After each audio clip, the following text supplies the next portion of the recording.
Pregame, they have 6 guys that have 10 or more catches. They can hit you from a few different angles. The Reddies defense will have to be ready to cover everybody today. Right, and that's what they're going to do. They're going to throw the ball at you. That's their MO. They rely on that passing game, and they're going to try to attack that Reddies secondary and then try to get you with a quick run. But with Arkansas-Monticello, they're coming in thinking, hey, we got a chance for a winning season, something that hasn't happened for a while. If they win this game and then they get to play Southern Arkansas next week, they get a winning season, and that's something that they'll be shooting for. Sure. Reddies, on the other hand, of course, they know they got the Battle of the Ravine next week. You cannot look past that. That's the one thing that scares me. Looking past this week's game, going to next week's game with OBU, which is playing across the street as we speak. Right. And, you got to focus on this game. And, again, we're going to have to get a lot of pressure on Cole Sears. He is a very talented quarterback, nearly 2,200 yards of passing. We'll throw the pick. It's 14 touchdowns, 1.5 per game. But, I mean, he's not putting up the numbers he did last year, but Tolliver's not here. Right. That's the other Absolutely. thing. And they don't have, they had Tolliver last year, and they had other receivers surrounding him, but he was the big go-to guy. This year they got several, and you don't know who's going to step up. With Parham, he can come up and get you. He's got 410 yards, and Augustin, he's got a lot of yardage. They can throw several different receivers at you, but the Reddies got to get the pressure on them, and I think that's going to be big for Henderson if they can get that pressure. And then again, this is another team that's got a lot of seniors in their specialty positions too. So they have got some talented players, some veterans. Of course, a lot of them are junior college kids. We'll just have to see. One thing is, I noticed every year we've played them, we get them down, they come back. They've come back. A few years ago, when Kevin Rogers was with us, we had a horrible game down at Monticello, but we used 5 interceptions, scored 4 touchdowns off those interceptions. Wow. But they kept coming, and it got close there at the end until Kevin hooked up with Darius Davis at the end to pull away. But that's one thing Coach will do, Hud Jackson will do.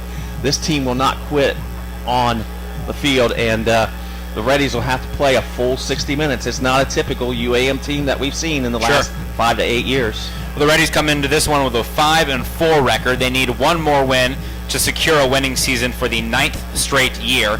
A win today would also be Scott Maxfield's 100th win as the head coach of the Reddies. Obviously not able to get win 100 last week against SAU. For the Reddies to do that, they're going to have to get more out of the passing game. Troy, if you're coaching this Reddies football team, what do you do to try to get the Reddies passing game kind of back to normal?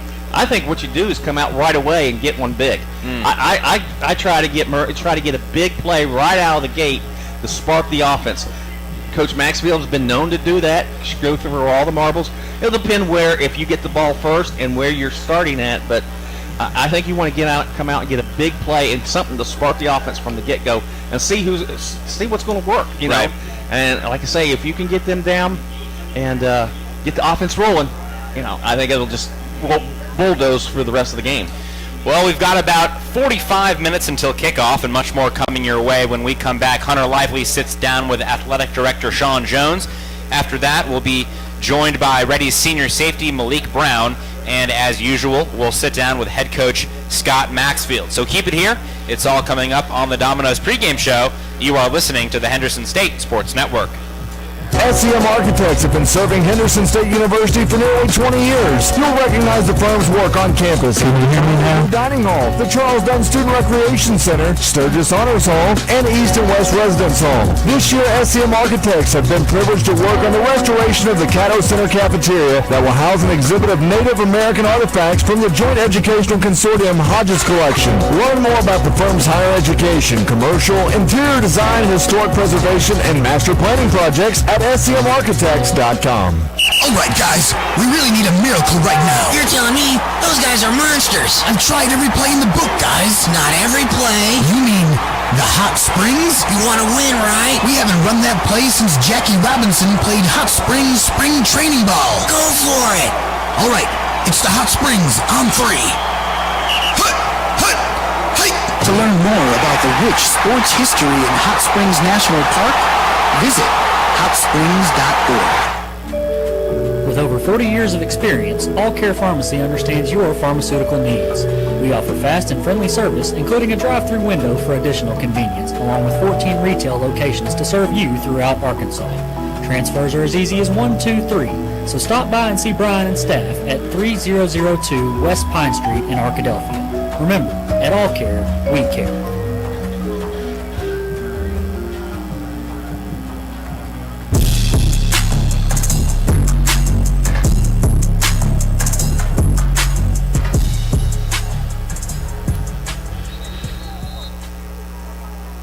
Welcome back to the Domino's pregame show, as it's now time for today's AD Corner with Athletic Director Sean Jones, sponsored by All Care Pharmacy.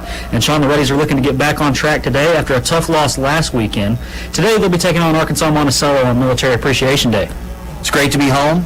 First of back-to-back home games to close out the regular season. Beautiful day for football, Hunter, with temperatures, I think 71 is the expected high as we approach kickoff here. And as you mentioned, it's Military Appreciation Day, an opportunity for us to thank our true heroes and friends who have served in our great military past and present. And we're looking forward to a lot of great things to celebrate Military Appreciation Day today. Number one, if you're out there listening, you're a veteran, you're in the service now, we encourage you to come on out, bring your families. All active and retired military personnel and their families are admitted free to this game. We'll have some special things going on in the pregame show, the Vietnam Veterans Memorial Scholarship, an emotional moment, a great moment there, a flyover during the national anthem, the Bulldog Flight Formation. That's something that Major Lucas Crabtree from HSU ROTC, Troy Hogue from our aviation department coordinated. We really appreciate their efforts. We appreciate Major Crabtree and all that our HSU ROTC cadets do throughout the year, and his work today and his staff's work today putting all this together.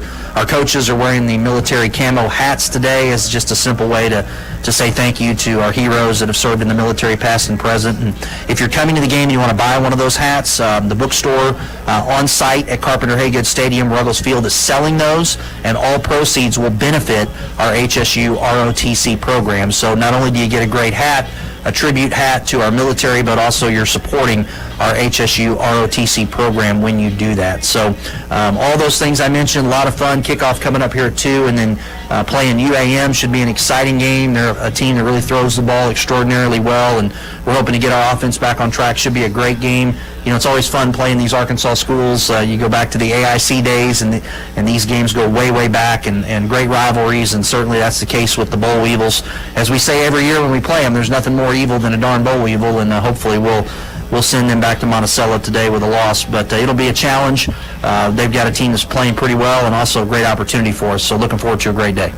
Well, the Reddies volleyball team finished the regular season on Thursday night with a win on senior night over Southern Arkansas, and they head into the Great American Conference Tournament on Thursday as the 3 seed after a 26-5 overall and a 13-3 conference record. Still amazing to hear you say it. Just so proud of Coach Phil McDaniel, his staff, and his student athletes for what they've done in year 2. I mean, the 26 wins are the most in a long, long time, 17, 18 years, I think, for this program, and he's done that in year 2 and is running such an outstanding program. And the opportunity to compete in the postseason, just the second time we've been invited to the GAC tournament. We did it a couple of years ago, and now we're back as the 3 seed. I hope a lot of folks, if they can get off work or looking for something to do, will come to Hot Springs on Thursday. Again, that's a noon first serve at Bank OZK Arena in downtown Hot Springs, just to watch our Reddies compete in the conference tournament. You know, only the top 8 teams make it. We're the 3 seed. Really a tiebreaker there. You got a great match coming up in that one at noon on Thursday. So if you win that one, you play Friday. You win that one, you play Saturday. If you play Saturday, you're playing for the opportunity to go to the NCAA tournament. So just a tremendous season, and couldn't be prouder of that program, Coach McDaniel and his student athletes. And I'm looking forward to watching them compete on Thursday at noon in Hot Springs in the conference tournament. Well, men's basketball made the trip down to Monroe, Louisiana on Thursday for an exhibition affair at ULM. They'll be back in action next Friday down in Dallas, as well as the women up in Missouri as the season is now underway. Yeah, you got it. The season is here. Excited about basketball. You mentioned Jill Thomas, her women's squad, 21 wins last year. Lost a couple key seniors off that team that were really, really good players, but excited to watch them. They've been a little banged up in the preseason, but hopefully we'll get everybody back and healthy and Some great Division II competition for them to open the season next Friday and Saturday in Bolivar, Missouri, against Southwest Baptist and the University of Sioux Falls. And the men under Jimmy Elgus, he's got a deep squad this year. Got some exciting guys that they brought in, along with some returners that were key contributors last year. And they open with a huge challenge down in Dallas, Texas next Friday and Saturday. University of Mary on Friday, Augustana on Saturday. Augustana was the national champ in Division II basketball 2 seasons ago. And they're typically a 28, 29, 30 win program, typically an Elite 8 program. Again, a couple years ago, won the national championship. So a couple of big challenges. I'm really proud of our coaches for going out and scheduling big-time opponents to open the season to kind of get a gauge on where they need to be and how to get better and hopefully an opportunity to shine.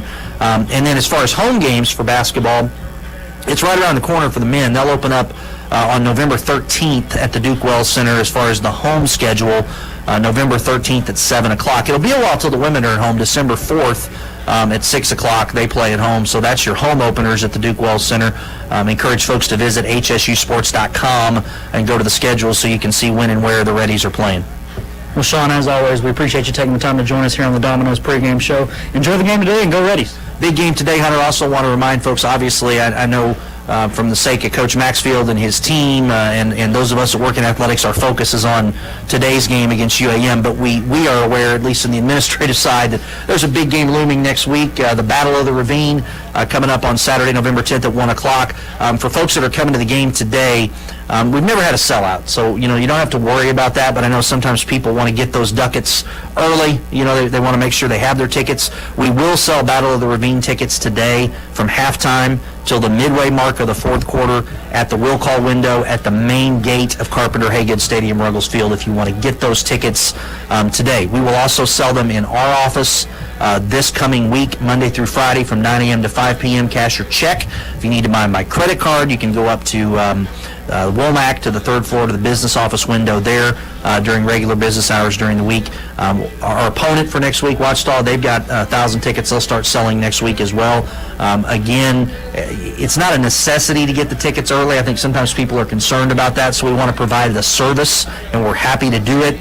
But we will open the ticket gates next week at 10 a.m., and it's a 1 o'clock kick, so we'll open the ticket windows 3 hours prior to kick. And as I said, with our great stadium, Carpenter Haygood Stadium in Ruggles Field, we're not going to have a sellout. We can have 15,000, 16,000 people in there as far as room for it. So I just wanted people to know we will have tickets available today and next week if they want to get them early.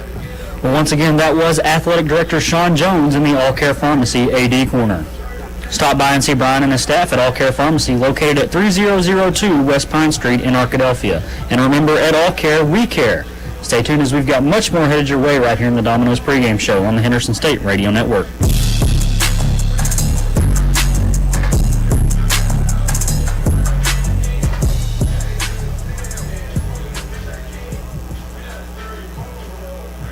Close your eyes. Unless you're driving. Then that's dangerous. But everyone else, close your eyes. Picture this. It's a Monday afternoon. You're standing at the counter at Domino's as they hand over a delicious, cheesy, melty, hot, large, 3-topping pizza. You hand the smiling Domino's employees $7.99, plus tax of course, of your hard-earned cheddar. You feel invigorated and alive. Now, picture this. It's a Friday. You're standing at the counter at Domino's as they hand over a delicious, cheesy, melty, hot, large, 3-topping pizza. You hand the same Domino's employee more cash than you did on Monday? But that doesn't make any sense. But then, a radio commercial comes from on high and says, Domino's is now extending its $7.99 large 3-topping carryout deal to all day, every day. You fist pump into the air, punching the roof of your car. You are alive again. But your fist hurts. But you're still thinking about Domino's. Carryout only. You must ask for this limited time offer. Prices, participation, and charges may vary. SCM Architects have been serving Henderson State University for nearly 20 years. You'll recognize the firm's work on campus in the design of the new dining hall, the Charles Dunn Student Recreation Center, Sturgis Honors Hall, and East and West Residence Hall. This year, SCM Architects have been privileged to work on the restoration of the Caddo Center cafeteria that will house an exhibit of Native American artifacts from the Joint Educational Consortium Hodges Collection. Learn more about the firm's higher education, commercial, interior design, historic preservation, and master planning projects at scmarchitects.com. Welcome back to the Domino's pregame show. It's now time for our Ready Player Spotlight, brought to you by Baptist Health. The state's leader in care, Baptist Health is right here in our community. From major surgery to minor injury, Baptist Health Medical Center of Arkadelphia is keeping you amazing. For more information, visit keeponamazing.com or call 1-888-BAPTIST. Today's Spotlight features Reddies senior safety Malik Brown. Malik, how's it going? Pretty good. How you doing? Glad to have you here, Malik. I'll start with what was arguably the best defensive play, definitely the most exciting defensive play of the season, your 103-yard interception return for a touchdown, which set the Henderson State record for longest interception return in HSU football history. If you can, just walk me through that play and what you saw.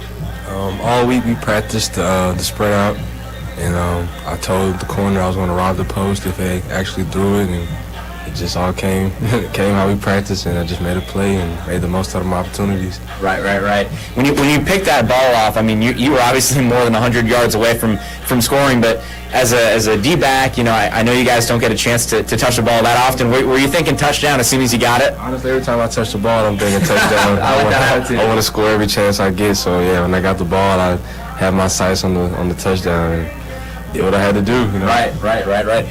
Coach Walker, Coach Marcus Walker, he started the season as the cornerbacks coach and then took over as kind of the defensive backs coach with the coaching of the safeties as well. He's got a great pedigree, played at Oklahoma. What's your relationship with Coach Walker? We're pretty close. If we're not talking and meeting extra off the field, we're either talking on the phone or just sharing film and just talking about football and life, really. So we're pretty close. We've gotten really close over the last few months. Mm-hmm. From game to game, week to week, I know the game plan changes depending on the offense you're facing, but are there certain things that Coach Walker emphasizes every week regardless of the opponent? Yeah, tendencies. He really doesn't focus too much on, who we're playing, but like what they're doing and what they're trying to do. And if you can figure out what the offense is trying to do to us, then it'd be easier to stop. Just makes it more simple for us. Sure. You and Bo and Sweeney seem to be the leaders of the defensive secondary. You're the two seniors. You got Shane Sanders, Bryson Gibson, C.J. Jones, Shepard Jones. Some of those guys are juniors, but really it's been the first action for all of them in the GAC this season. How have you and Bowen helped those guys to get used to the speed of the game in the Great American Conference? Some guys have came from like smaller schools or junior colleges, and we just try to tell them to relax and just play ball, because all of them have, tremendous ability, and we just want everybody to play at the highest level possible. So we all try to come together off the field, as teammates and as a skill group, and just bond one another so we can know, we have his back if he does this or he messes up. We just pick each other up all the time. So that's how we try to play with each other. Gotcha. The Reddies take on the Boll Weevils of Arkansas-Monticello this week. What's the defense been working on this week in preparation for UAM? They do a lot of motion, a lot of deep shots. They have a pretty good quarterback, four-year starter at quarterback, so we're just going to work on eliminating the pass game and make them run the ball. And we've been pretty successful on the run, this whole season. So we tend to try to make them run the ball and eliminate the pass and just do our job, Sure. It seems to me like, unlike last year, UAM doesn't have a clear number one receiver. Obviously, they had Jalen Tolliver, who was tremendous. He's in the NFL, I think now. But they do have they have 6 guys with 10 or more catches. So that's got to be tough for a safety. All the guys on the field are an option for them. Yeah, they don't really throw the ball to one guy until they share the ball a lot. And honestly, we have to be ready to make a play when our numbers call. We can't take any plays off because the ball can go anywhere at any given time. Last year, we kind of had a game plan towards, Jalen, and he's not there, so it's just really even right now, across the field. So we just got to come play ball, corner, safety, linebacker, and everywhere else. It's just going to be scattered everywhere tomorrow. Right. I think I saw on Twitter a few weeks ago that you're going to be playing in a D2 or small college showcase game after the season. Tell us a little bit more about that. I got invited to I think four bowl games. That's awesome. Yeah, but I think I might just play in 1 or 2. The National Bowl, it's in Florida, and it's like around, I want to say, the beginning of January. And it's just like a lot of Division II, top Division II players playing, and just getting the opportunity to showcase their talents in front of scouts and different organizations. So it's going to be a pretty good opportunity. That's very cool. I just always wondered, how do you stay in football shape in terms of practice? Because I know you can't. football's not like basketball where you can just roll the ball out and play. You know, what kind of, have you heard anything about preparation in terms of, you know, because that would be, if it's in early January, almost a 2-month break between, you know, playing with guys that you're not familiar with. How does that really work? I'm not positive. Me personally, I'm going to be training, you know, a lot up until then, training every day as much as I can. When we get there, it's like a week, you know what I'm saying, a week period of us like going through like 40s and bench press and one-on-ones practicing, you know, and then there's an actual game at the end. So I'm not sure in the terms of everyone else, but me, I'm just going to be working out and pretty much grinding on my own. Gotcha. It kind of sounds like a little bit of a combine with a game at the end. So, you know, switching gears away from football a little bit, how do you spend your time when you're not practicing or lifting weights or watching film? You know, I know college football is literally a full-time job. So what do you like to do with your downtime? Usually just knock my homework out, you know. First off, get my homework knocked out and just spend time with my friends. There's not much you can really get into in Arkansas-Monticello, you know. But you know, I just spend time with my teammates, the guys I'm with every day, and just, you know, try to stay out of the way, keep my body right, and, you know, I'm just so focused on football, it's hard to even, you know, do anything else. So it's just bonding with my teammates, you know, my friends, you know, just college. I got you. You know, obviously your football journey won't be over after the season with the showcase game, but when you finally do move on from football, you know, what's the plan? Any specific interests career-wise for you? You know, I'm going to play football until, you know, I can't play football anymore. Right. But I would like to get into coaching, possibly get my master's and coach at a university somewhere and get my foot in the door in regards to coaching and stuff. That's something I think I'll be pretty interested in. Absolutely.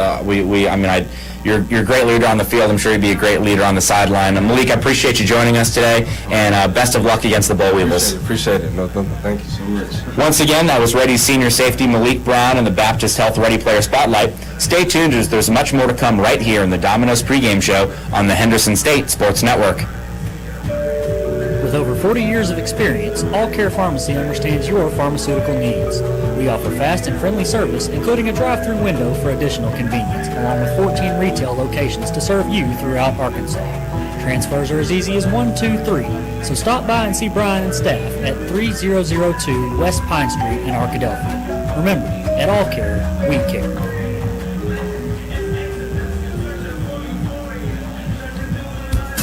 Sodexo would like to invite you to a new dining experience on the beautiful campus of Henderson State University.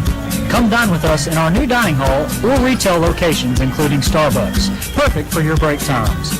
Grab a quick lunch at Chick-fil-A, where it's always a pleasure to serve you, and check out the all-new Ready Grill. Fresh ingredients made to order and certain to put you in that ready spirit. Sodexo, encouraging you to eat well, live ready. Apparently, you've been ordering Domino's new bread twists as a decoy to keep others away from your pizza. Only you suddenly wanted more bread twists for yourself. There are worse things than choosing between either pizza or warm dunkable bread twists in flavors like Parmesan, garlic, and cinnamon, like deciding between going to the dentist or DMV. So when it comes to giving you the best tasting problem you've ever had, sorry, you're welcome. Order any 2 or more of Domino's new bread twists or medium 2-topping pizzas for $5.99 each. 2-item minimum. Handmade pan pizzas may be extra. You must ask for this limited time offer. Prices, participation, delivery area, and charges may vary. Welcome back to Arkadelphia.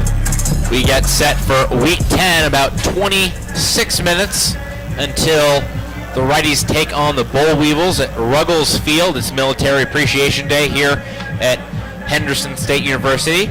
Beautiful day, as it's now time for the Wingstop weather forecast. Today's weather forecast is sponsored by Wingstop in Hot Springs. Since setting up shop in 1994, Wingstop has been putting flavor first.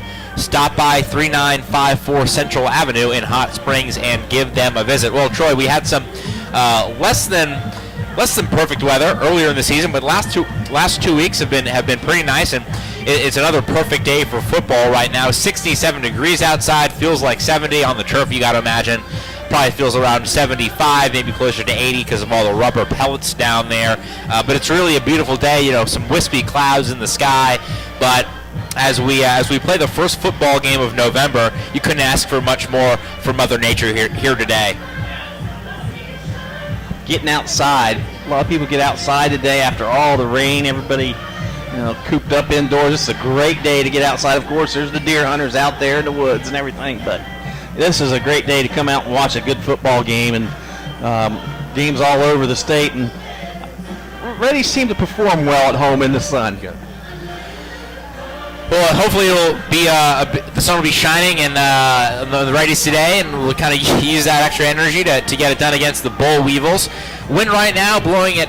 The weather forecast is saying it's blowing it out of the south at 8 miles an hour, but the GAC flags over on the visitors' bleachers are stretched out, blowing in the wind. So I got to believe that the wind's picked up more than 8 miles an hour. So we'll see if that's a factor for the kicking game this afternoon.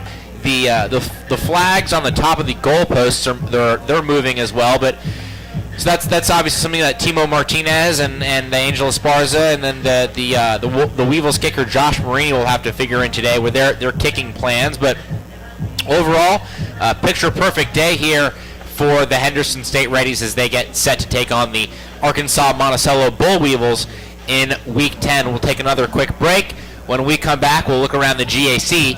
You are listening to the Henderson State Sports Network. Don't be sidelined due to your injury. The orthopedic team at Texarkana Surgery Center with doctors Richard Hilborn, Trey Mitchell, Doug Thompson, and Tom Young are here to help you get back in the game. Texarkana Surgery Center, taking special care of our community for over 20 years. For Henderson State Ready apparel and souvenirs, stop by the Ready Bookstore, located on the HSU campus in the Garrison Center. Open before every game, you can also purchase apparel and gift items under the Ready Bookstore tent during the game. The Ready Bookstore is open 8 to 5 Monday through Thursday and 8 to 4 on Friday. Find us on Facebook, Twitter, and Instagram at Ready Bookstore or online at www.readybookstore.com. Ready Bookstore, proud supporters of Henderson State Athletics. Do you have an idea that you'd like to see on a t-shirt? Print Mania can help you turn your idea into a reality. Print Mania offers a variety of t-shirts for you to choose from. We also have personalized service, which will allow you to work with an artist who will help you create your t-shirt. Print Mania also does embroidery and engraving. Come visit us at 624 Main Street in Arkadelphia or call 870-246-3803. Print Mania, proud supporters of Henderson State University. The state's leader in care is right here in the comfort of your own community. Baptist Health Medical Center Arkadelphia is a full-service hospital. Here, state-of-the-art technology is united with highly qualified physicians and the most quality nursing staff in the region. From major surgery to minor injuries, we care for you because we're your neighbor. And we're backed by Baptist Health, Arkansas's most comprehensive and respected care network. Baptist Health Medical Center Arkadelphia, your community hospital. Welcome back to Arkadelphia. 21 minutes and counting until we kick off here in Week 10 between the 5 and 4 Reddies against the visiting 4 and 5 Boll Weevils of Arkansas-Monticello. Now time to see what's going on around the GAC during the Southwest Sporting Goods scoreboard update. At Southwest Sporting Goods, we're proud to offer a wide selection of sporting goods to fit your needs. Call them today at 1-888-246-2311 or stop by in person at 115 South 6th Street in Arkadelphia. Troy, what's going on around the conference? Well, two games already on the started today at 1 o'clock as Southwestern Oklahoma is on top of Southern Nazarene 13-0. That game's in Bethany, Oklahoma. Across the street, Ouachita leads Southern Arkansas 7-0. Of course, that's at the end of the first quarter. Other games on the docket, all of these are 2 o'clock starts. East Central at Arkansas Tech, Southeastern Oklahoma at Harding, and Northwestern Oklahoma at Oklahoma Baptist. Full slate of games on the GAC docket for this week, Week 10 of the GAC schedule. Yeah, huge game going on across the street. Obviously, Ouachita Baptist and Southern Arkansas, the top two teams in the GAC. Ouachita Baptist comes into the game 9-0. SAU comes into the game 8-1. So if Ouachita Baptist wins today, then they would obviously clinch at least a share of the GAC championship, which of course, actually they win it. I think they would win it outright because everybody else would have 2 losses with 1 week to go. But hey, SAU's a great team, one of the top defenses in the country. Barrett Renner. If SAU can pull this one out, then Henderson State, they'll be big underdogs next week against the Tigers, but there's a potential for Henderson State to take away a conference championship from Ouachita next week. But obviously a lot A lot to take care of before then, as Henderson State gets set to take on Arkansas-Monticello here in less than 20 minutes. A few other notes in regards to a scoreboard. The Reddies Volleyball wrapped up their regular season last week on Thursday with a 3-0 win over Southern Arkansas. A pretty easy game for the Reddies on senior night, honoring two seniors, Michaela Taylor, and then the lone senior on the Reddies varsity squad, Zuzana Andruskova. The Reddies volleyball team finishes the season 26-5, 13-3 in the GAC conference. Those 26 wins in the regular season, most wins since 2001 for the HSU volleyball program. We're actually going to be joined at halftime by the head coach of the Reddies volleyball team, Phil McDaniel, to talk about their success and obviously preview the GAC conference tournament that is going to take place Thursday, Friday, Saturday of this coming week. We already know the Reddies will be in the 3 seed taking on Southern Nazarene. It's the first game of the tournament, 12 noon on Thursday. I take an extra long lunch break if you're in the area and come out and see this team. They are a very fun team to watch. Courtney Bolf is a great outside hitter. Adriana Hartman, Carly Green are great middle blockers. The Reddies have two sensational setters, and Abby Blackburn and Taylor Scalzi. They play for each other. They play an exciting brand of volleyball, and they're just really a lot of fun to watch. So if you're in the Hot Springs area, if you're around Arkadelphia, please go out and support those girls. They deserve it because they really do have as good of a chance as anybody to win the GAC. Even though they're in the 3 seed, they tied for second place, lost the tiebreaker, but they have a good as chance as anybody to win the conference championship. And I tell you what, they only had 2 seniors. Yeah, this year. they have one senior, and they're going to be stout next year. Yes. But yeah, they're going to start off that tournament. I'll be happy to be up at those championships to watch all those matches, and looking forward to seeing Henderson try to win their first conference tournament match since the early days of the Gulf South Conference. Right. So we got a big one coming up on Thursday, but a big one coming up in 17 minutes. Keep it here.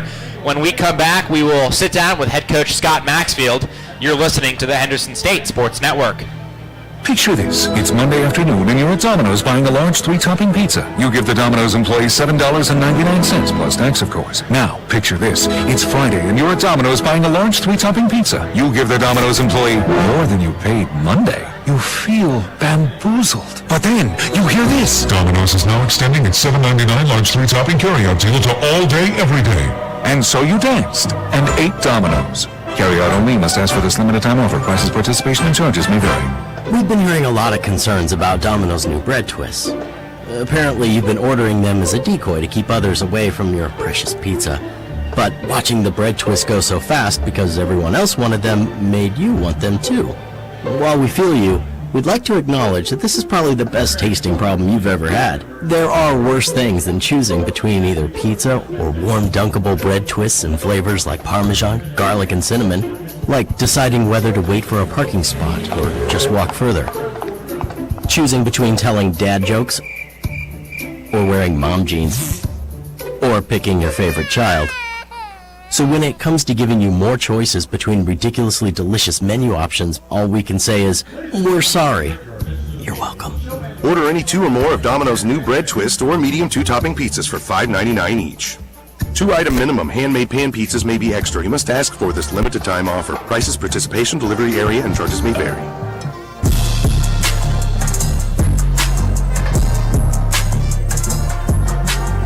Welcome back to the Domino's pregame show. We're getting set to bring you the Reddies Week 10 matchup against the Arkansas-Monticello Boll Weevils. Joined now by Reddies head coach Scott Maxfield. Coach, tough timeout last week against SAU. I heard you gave the guys an extra day off, maybe to clear their heads a little bit, get away from the facilities, away from the field. How do you think the team responded this week in practice?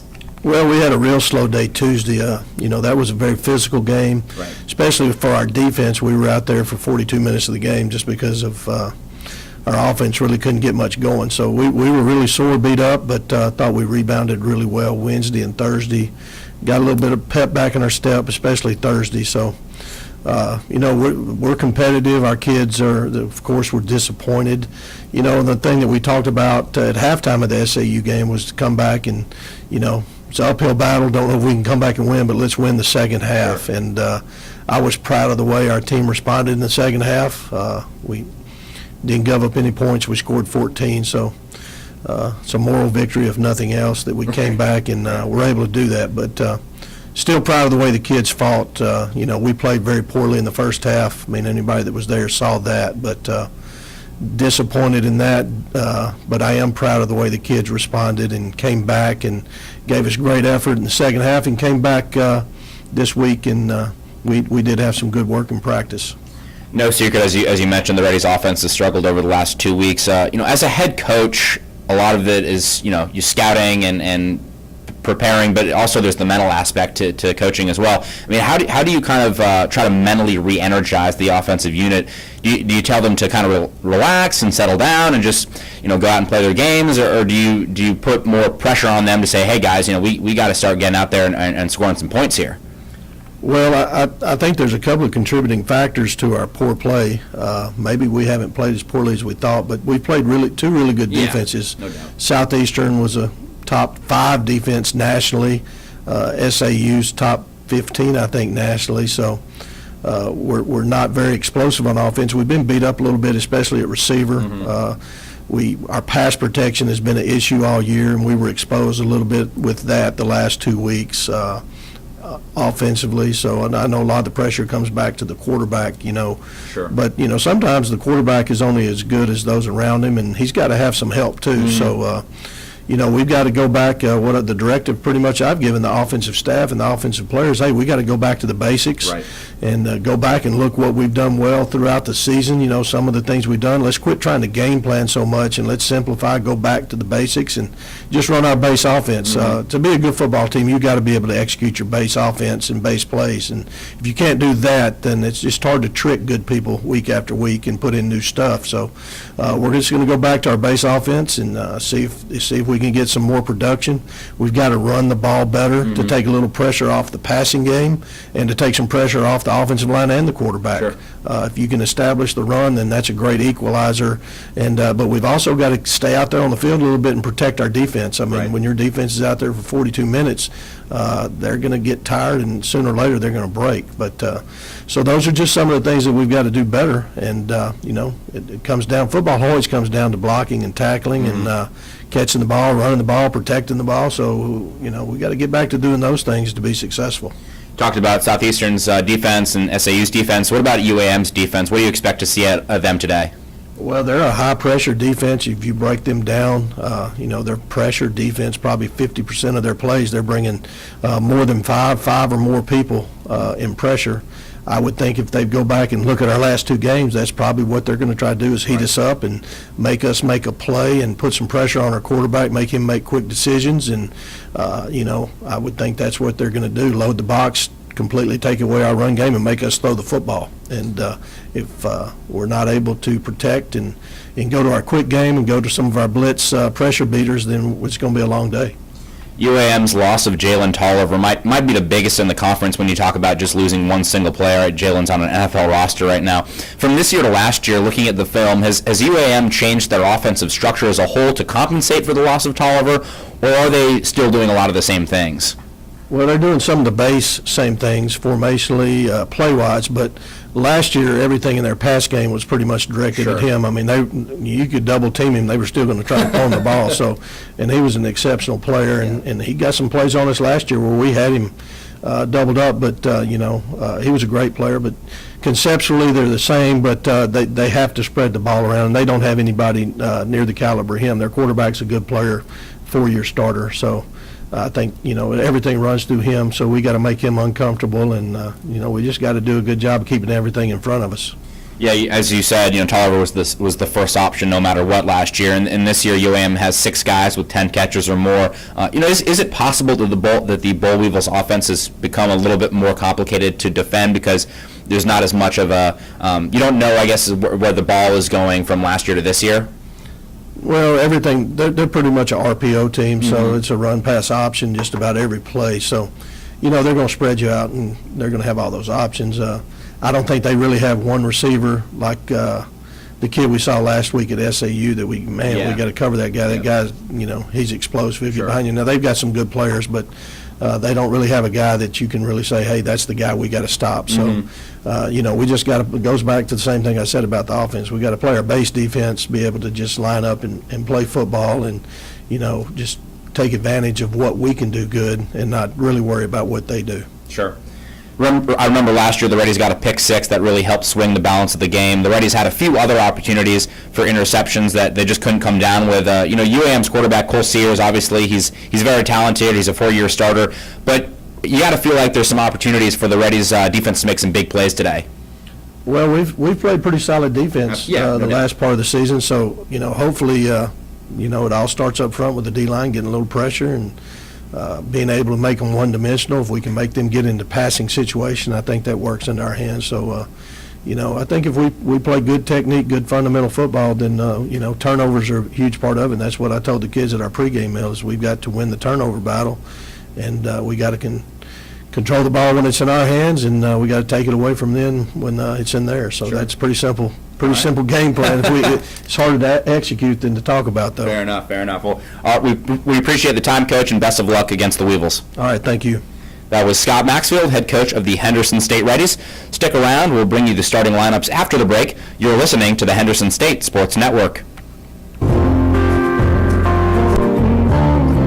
What if I told you that you could help someone start a small business, make a family's dream of owning their first home a reality, or even help a young child learn the value of saving to become the first in their family to go to college? Well, if you're banking with Southern Bancorp, you're already doing this and more. Southern Bancorp is a bank unlike any other in Arkansas. We were founded to focus our energy and our efforts on building up rural communities by providing responsible financial services to help them grow. From the small-town business owner dreaming of global markets to the young family dreaming of a home, we're in the business of creating economic opportunity. And by banking with us, you can be too. Stop by one of our locations or visit us at banksouthern.com to learn more. Southern Bancorp, building communities and changing lives. Member FDIC Equal Housing Lender. Do you have an idea that you'd like to see on a t-shirt? Print Mania can help you turn your idea into a reality.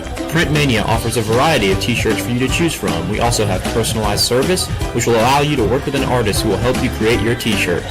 Print Mania also does embroidery and engraving. Come visit us at 624 Main Street in Arkadelphia or call 870-246-3803. Print Mania, proud supporters of Henderson State University.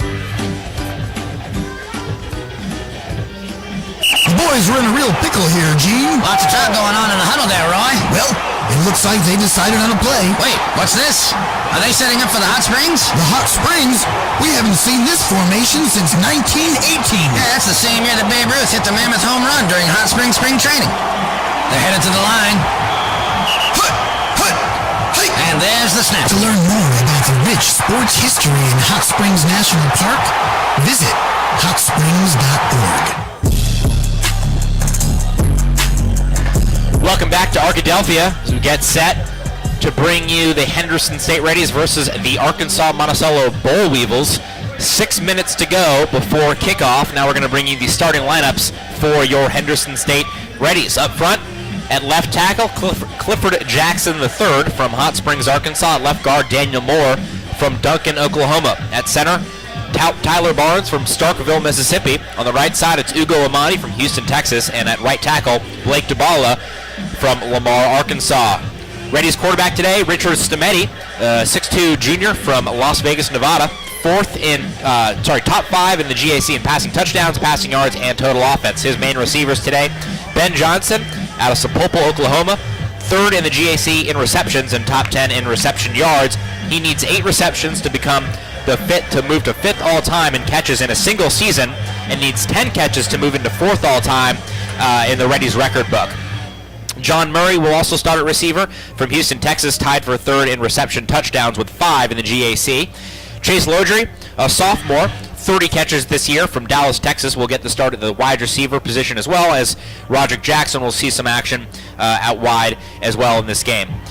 Running backs for Henderson State, Logan Marini gets the start. He's 3rd in rushing yards per game for Henderson State. He's a 5'9 junior out of Little Rock, Arkansas. Quail Hall will also see some carries today. He's 8th in the GAC in total touchdowns from Mayfair, California. Kicking for Henderson State, Timo Martinez, most extra points in the GAC without a miss with 33. He's 8 for 12 on the year, including the game winner 2 weeks ago here against Southeastern Oklahoma State. On defense, at the DN position, it's Lauren Johnston and Robert Thomas. At nose tackle, Jaquez Nielsen gets the start.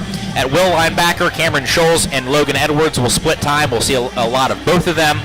They've combined for 9.5 tackles for loss on the season. Scholes out of Atlanta, Texas. Edwards out of Riverton, Kansas. At the Mike linebacker position, Cam Saunier, coming off a career-high 16 tackles against SAU, needs 7 tackles to move to 8th all-time in tackles at Henderson State, needs 1 more tackle for loss to move to 5th all-time at Henderson State. Jake Chapman will start at the Sam linebacker. At nickel/outside linebacker, Ricardo Anderson, a junior out of Ashdown, Arkansas. At cornerback, Shane Sanders.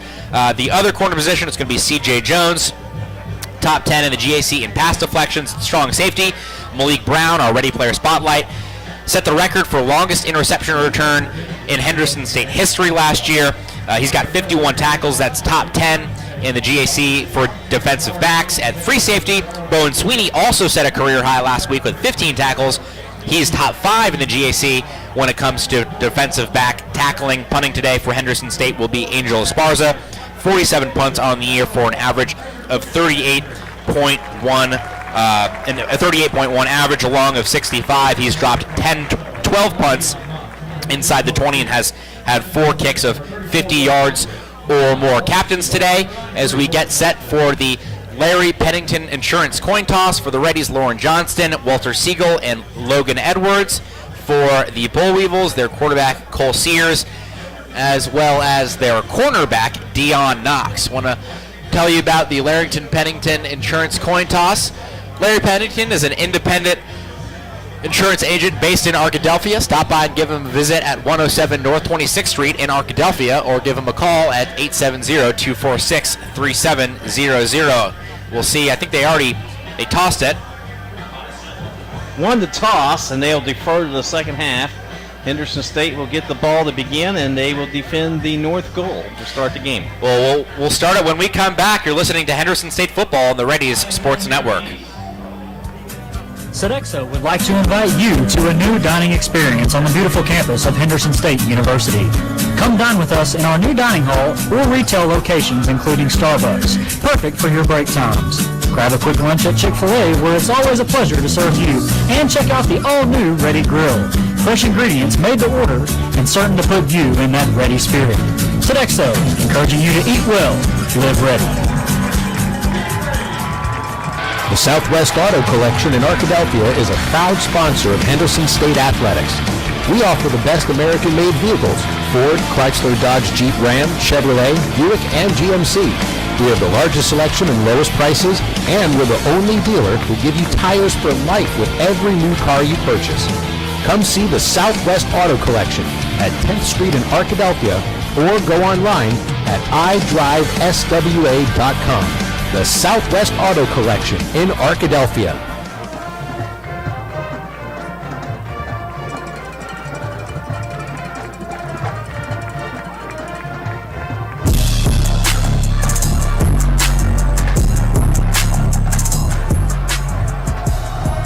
Welcome back to Arkadelphia, as the Reddies have just taken the field here on Ruggles Field at Carpenter Haygood Stadium. Reddies in the all-red today, red helmets, those classic Reddies helmets with the numbers on either side and the stripe down the middle, white numbers, again red and red tops, red bottoms for Monticello. That neon greenish, that Kelly green, kind of think about the old Eagles, maybe a shade brighter than those old Eagles coached by Dick Vermeil. White helmets with the green stripe down the middle, the Bull Weevil on either side. White jerseys with big green lettering and some green sleeves, and then green pants with a white stripe down either side. Josh Marini will head to the 35-yard line, put the ball on the tee to get us started here on this sunny Saturday afternoon, as the Reddies will return the kickoff. Logan Marini and Corrale Hall back at the Reddies 3-yard line, getting set to receive.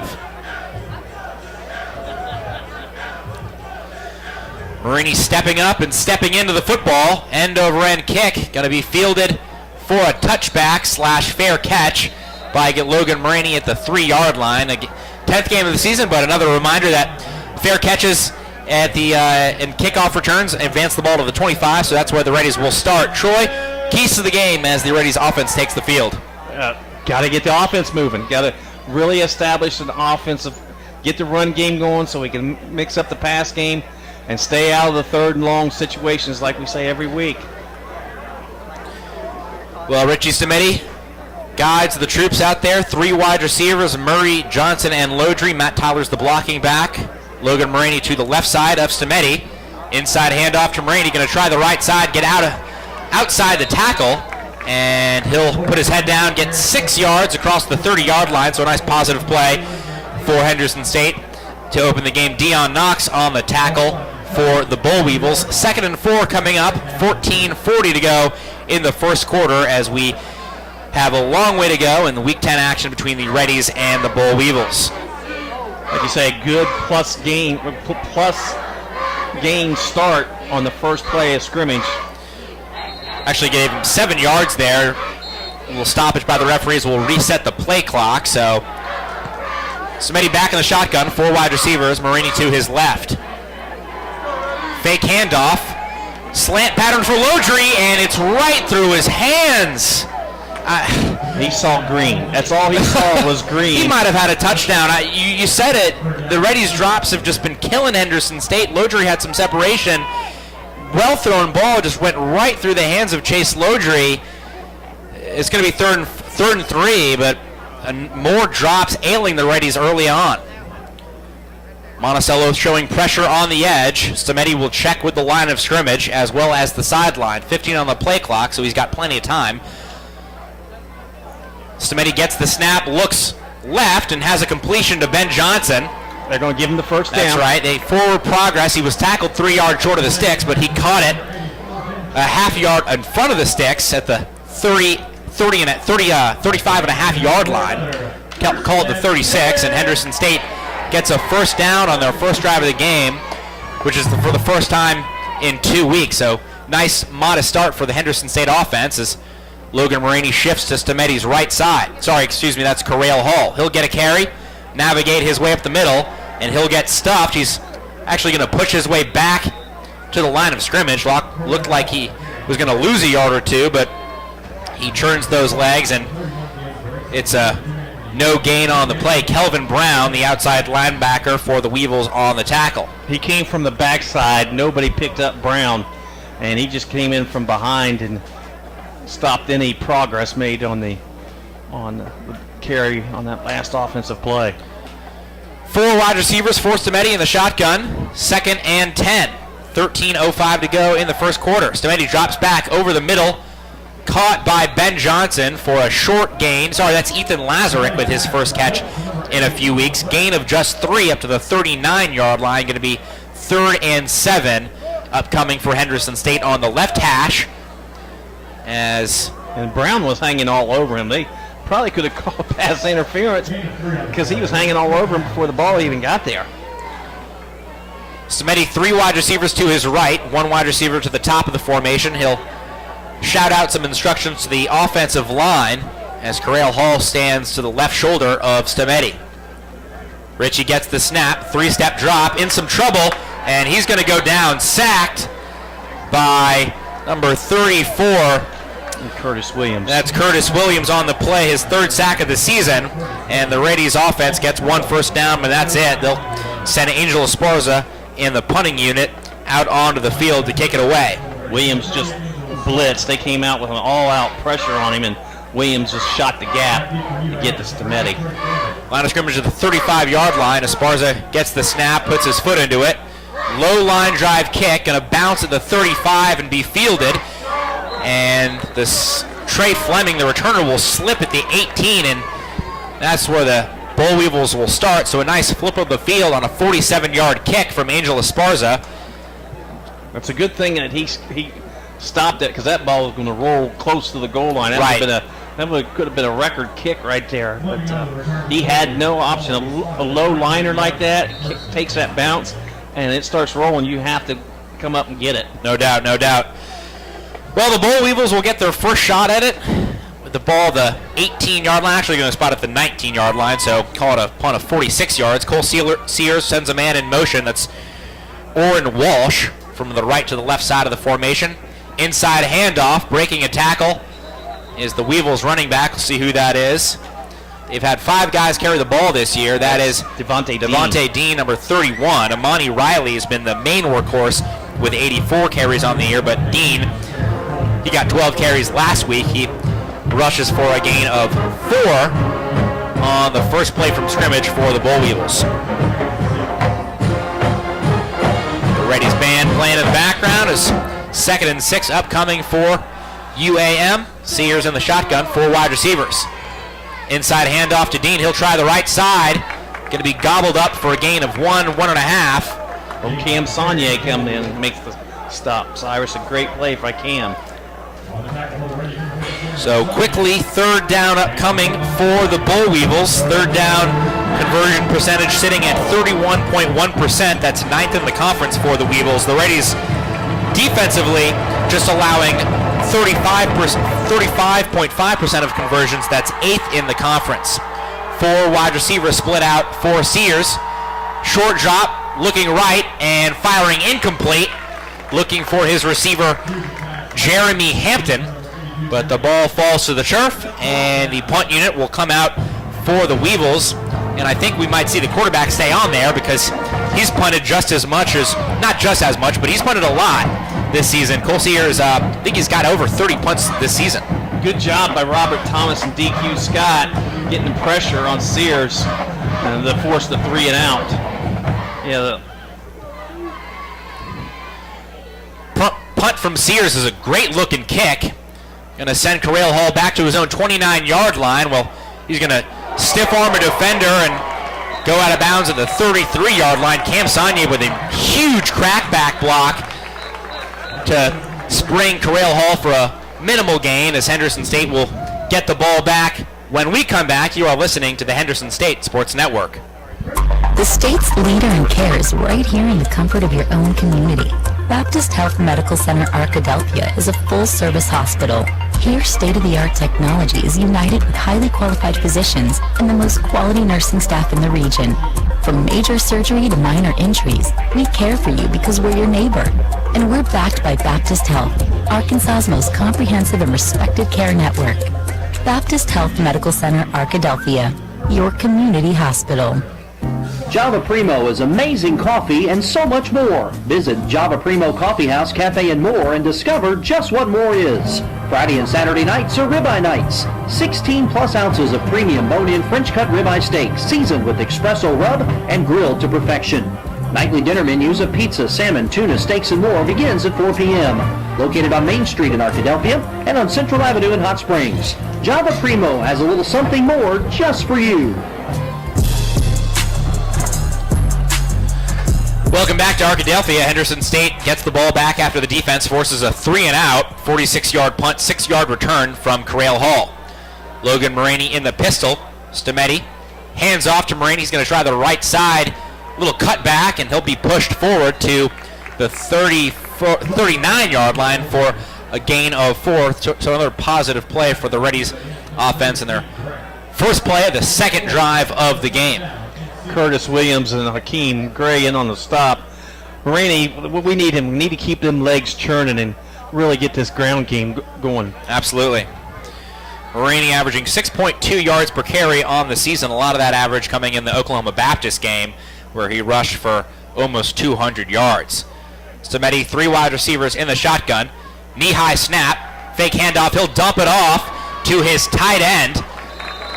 That's Preston Jeffries with, I believe, his second catch of the year.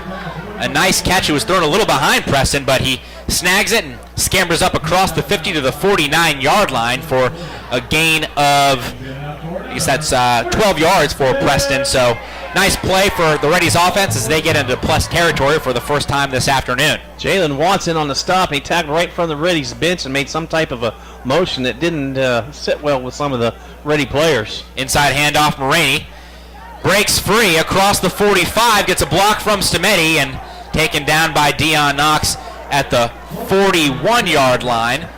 Thought Thought he had a little bit more running room. He got stuffed at the line of scrimmage and then broke it outside to the right, kind of looking like Le'Veon Bell a little bit.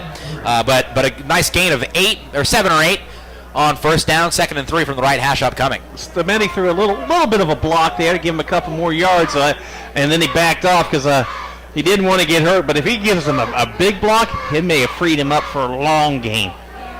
Corral Hall now in the backfield, 8:35 to go in the first quarter, 0-0 between the Reddies and Boll Weevils. UAM showing inside blitz. Stemeti will look to throw. It's batted away. A nice play there by the Weevils outside linebacker Kelvin Brown. Kelvin Brown, you're right. Kelvin got his hand in there. He's had a pretty good year. That's his third pass breakup of the year, but they asked Kevin to do a lot of different things for this UAM defense. 3rd and 3 for Henderson State, 4 receivers, and Corral Hall in the backfield for Richie Stemeti. Line to gain is the 39-yard line. Monticello showing more pressure inside. They bring it outside, caught by Ben Johnson. He's got a first down. Tried to cut back, lands awkwardly, but I think he's going to be okay. He got the first down on gain of 6 yards up to the 37-yard line, so a nice 3rd down conversion there for the Reddies. Good job by Stemeti to find his hot route. Great play right there.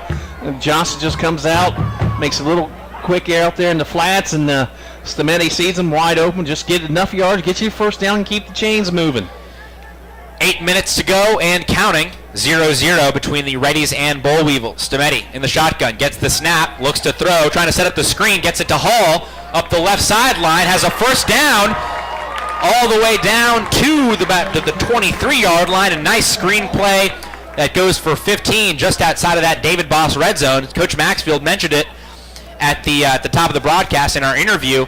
Screen game, with a lot of pressure, might be a way to keep this Monticello defense on its heels. Well, a nice lead block out there by Daniel Moore, the ready left guard, to free him up to get some more yardage to put him at the 23.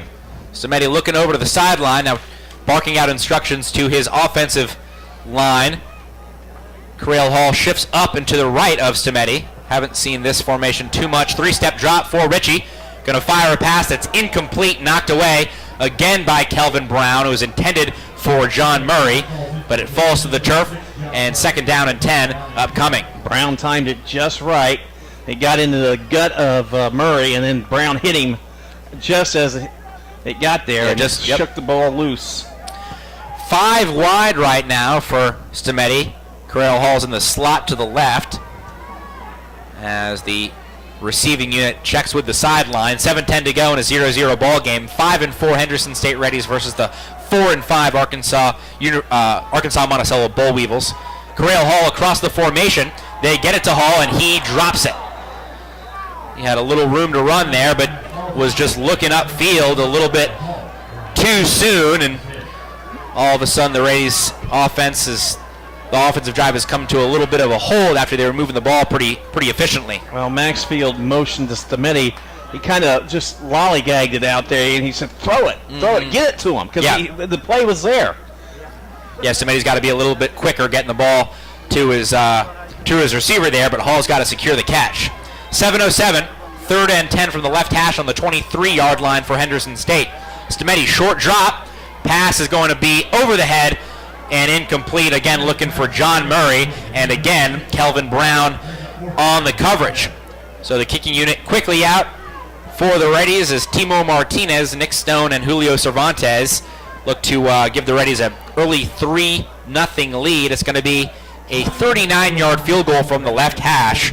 Timo has hit from 40 and 49 that have been longer from 39, so he certainly has the distance.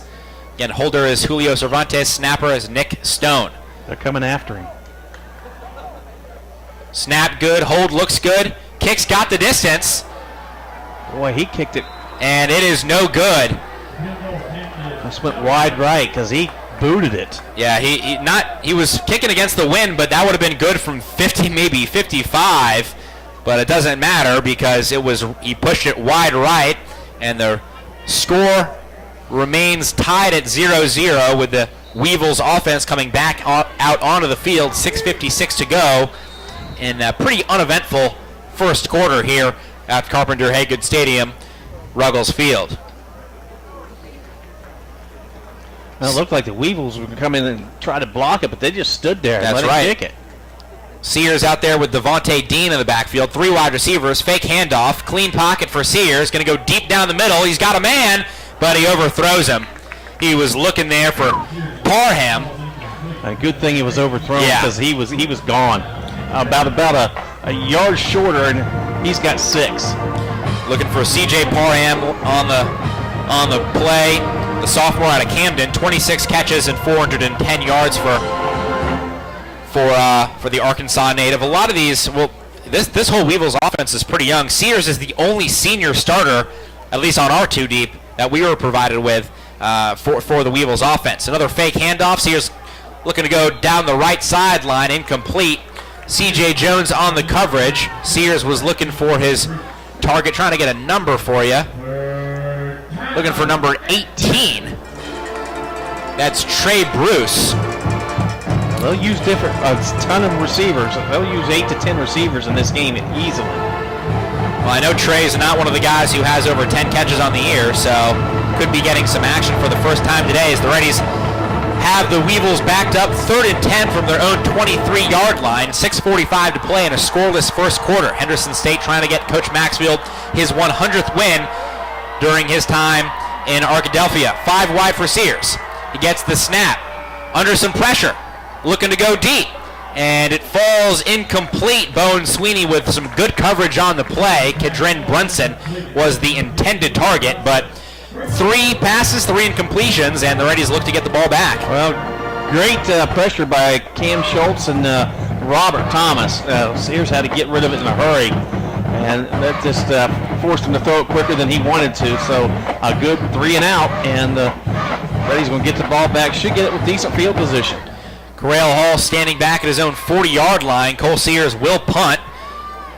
Wobbly kick as Corral Hall signals for a fair catch and hauls it in at his own 39-yard line. So a punt of 39 yards, no return. The Reddies will have decent field position when we come back. You are listening to the Henderson State Sports Radio Network.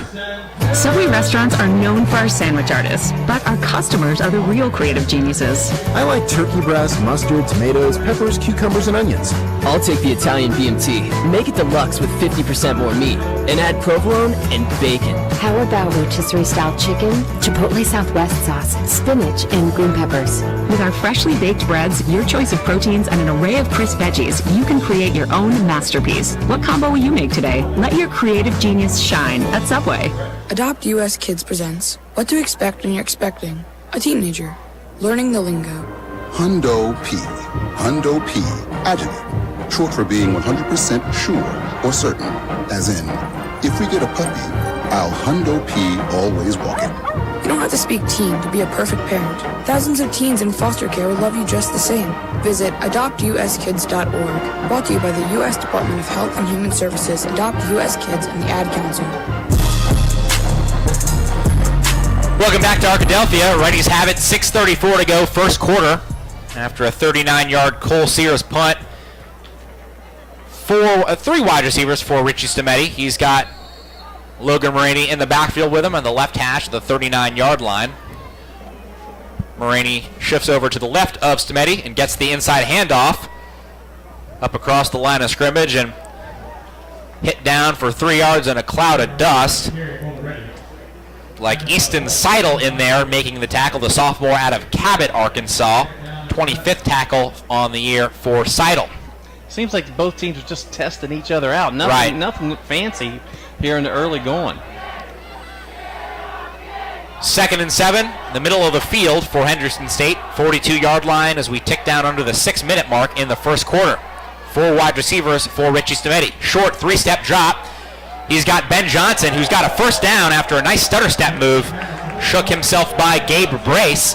And Johnson gets to the 50-yard line. That's where they'll spot it right at midfield on the right hash. And Johnson's, as usual, been Stametti's favorite target early in this game. That's his 3rd catch now for the senior. I feel he's going to have a big game today. I really do. I think they're concentrating on Murray and everyone else and leaving Johnson open. Stametti looking towards the sideline. Now checks with the center and guard as well as left guard, Moore and Amati. Matt Tyler is the blocking back over left tackle. Stameti looking to throw, intercepted, and this one's going to be taken back for a touchdown by Marshad Melancone. Henderson State makes the mistake as Stameti was looking for the out route, and Marshad jumped it, took it 50 yards back for the touchdown as the Weevils strike first, 6-0. Not the kind of start this Reddies offense wanted. No, it isn't. No, now Henderson State playing from behind, but they're not. They've done that. They've played from behind several times this year. They're just going to have to get the offense moving. Like you said, we've had drop passes. I don't think Stameti saw him at all. No. The Reddies have gone back to the well on that out route so many times this year. Good job by Melancone, the junior out of Gonzales, Louisiana, just to jump that route. And nice catch, and he was gone. Extra point up and good for Josh Marini. So Arkansas-Monticello, without getting they don't have a first down in this game, but they have a touchdown. And now they lead 7-0 with 5:11 to go in the first quarter. We'll take a quick break. Reddies try to equalize. When we come back, this is Henderson State football. Don't be sidelined due to your injury. The orthopedic team at Texarkana Surgery Center with doctors Richard Hilborn, Trey Mitchell, Doug Thompson, and Tom Young are here to help you get back in the game. Texarkana Surgery Center, taking special care of our community for over 20 years. Since 1912, Girl Scouts has provided girls of all ages and backgrounds with thousands of unique girl-led experiences. And at Girl Scouts, she'll participate in a one-of-a-kind program that features all sorts of fun and challenging activities, from taking on science, technology, engineering, and math, to exploring the outdoors and building leadership skills. The opportunities are endless. And the best part? She'll be leading her own adventures. Discover what it means to be a Girl Scout by visiting our website at girlscouts.org.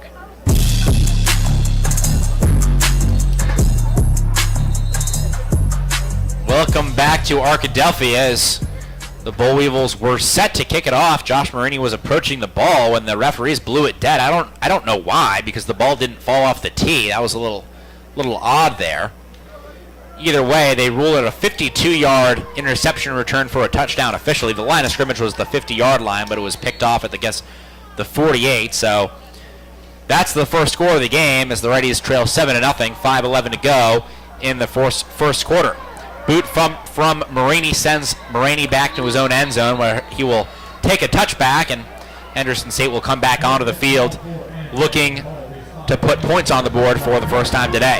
Important right here to respond. You have got to respond. If you don't respond and here offensively, it's like daggers. I mean, have an interception, their defense scored, their offense hasn't moved the ball on us yet. Now, and everything, your defense has been doing a good job, and then you give them a touchdown.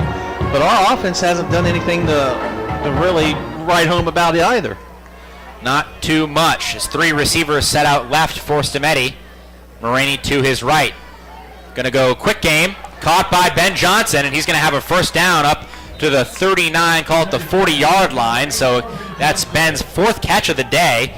Already halfway to 8, which would again put him 5th all-time for catches in a single season for Henderson State. A 15-yard gain for Ben on that play. Now, again, 4 catches, 33 yards here in the first quarter. Reddies trail 7-0, 4:45 to go in Week 10 versus the Weevils. Inside handoff. No, Stameti's going to keep it. He's going to have a little running room. He'll put his head down and get awfully close to the sticks. I don't think he's going to have it, but it's going to be second and very short, maybe 2nd and 1. 9-yard gain there. Good job by Stameti. So offense trying to get something going. And they moved the ball. They've been moving the ball, but they just haven't been able to put points on the board. And, of course, the interception. This time you have got to get it in the end zone. Reddies have 2nd and 1 from the left hash on the 49-yard line. It could go deep here with a 3rd and 1 upcoming if they don't get it. Stameti. Fake handoff. Slant route. Lodry. And it's incomplete. Not sure if that was tipped. I think Jamel London did get his hand on it. On coverage there was Jamel London, a freshman, but he's tied for the lead in interceptions in the GAC with 4 on the year. That's his 8th pass deflection of the season. Another guy is Marshad Melancone. He's from Gonzales, Louisiana.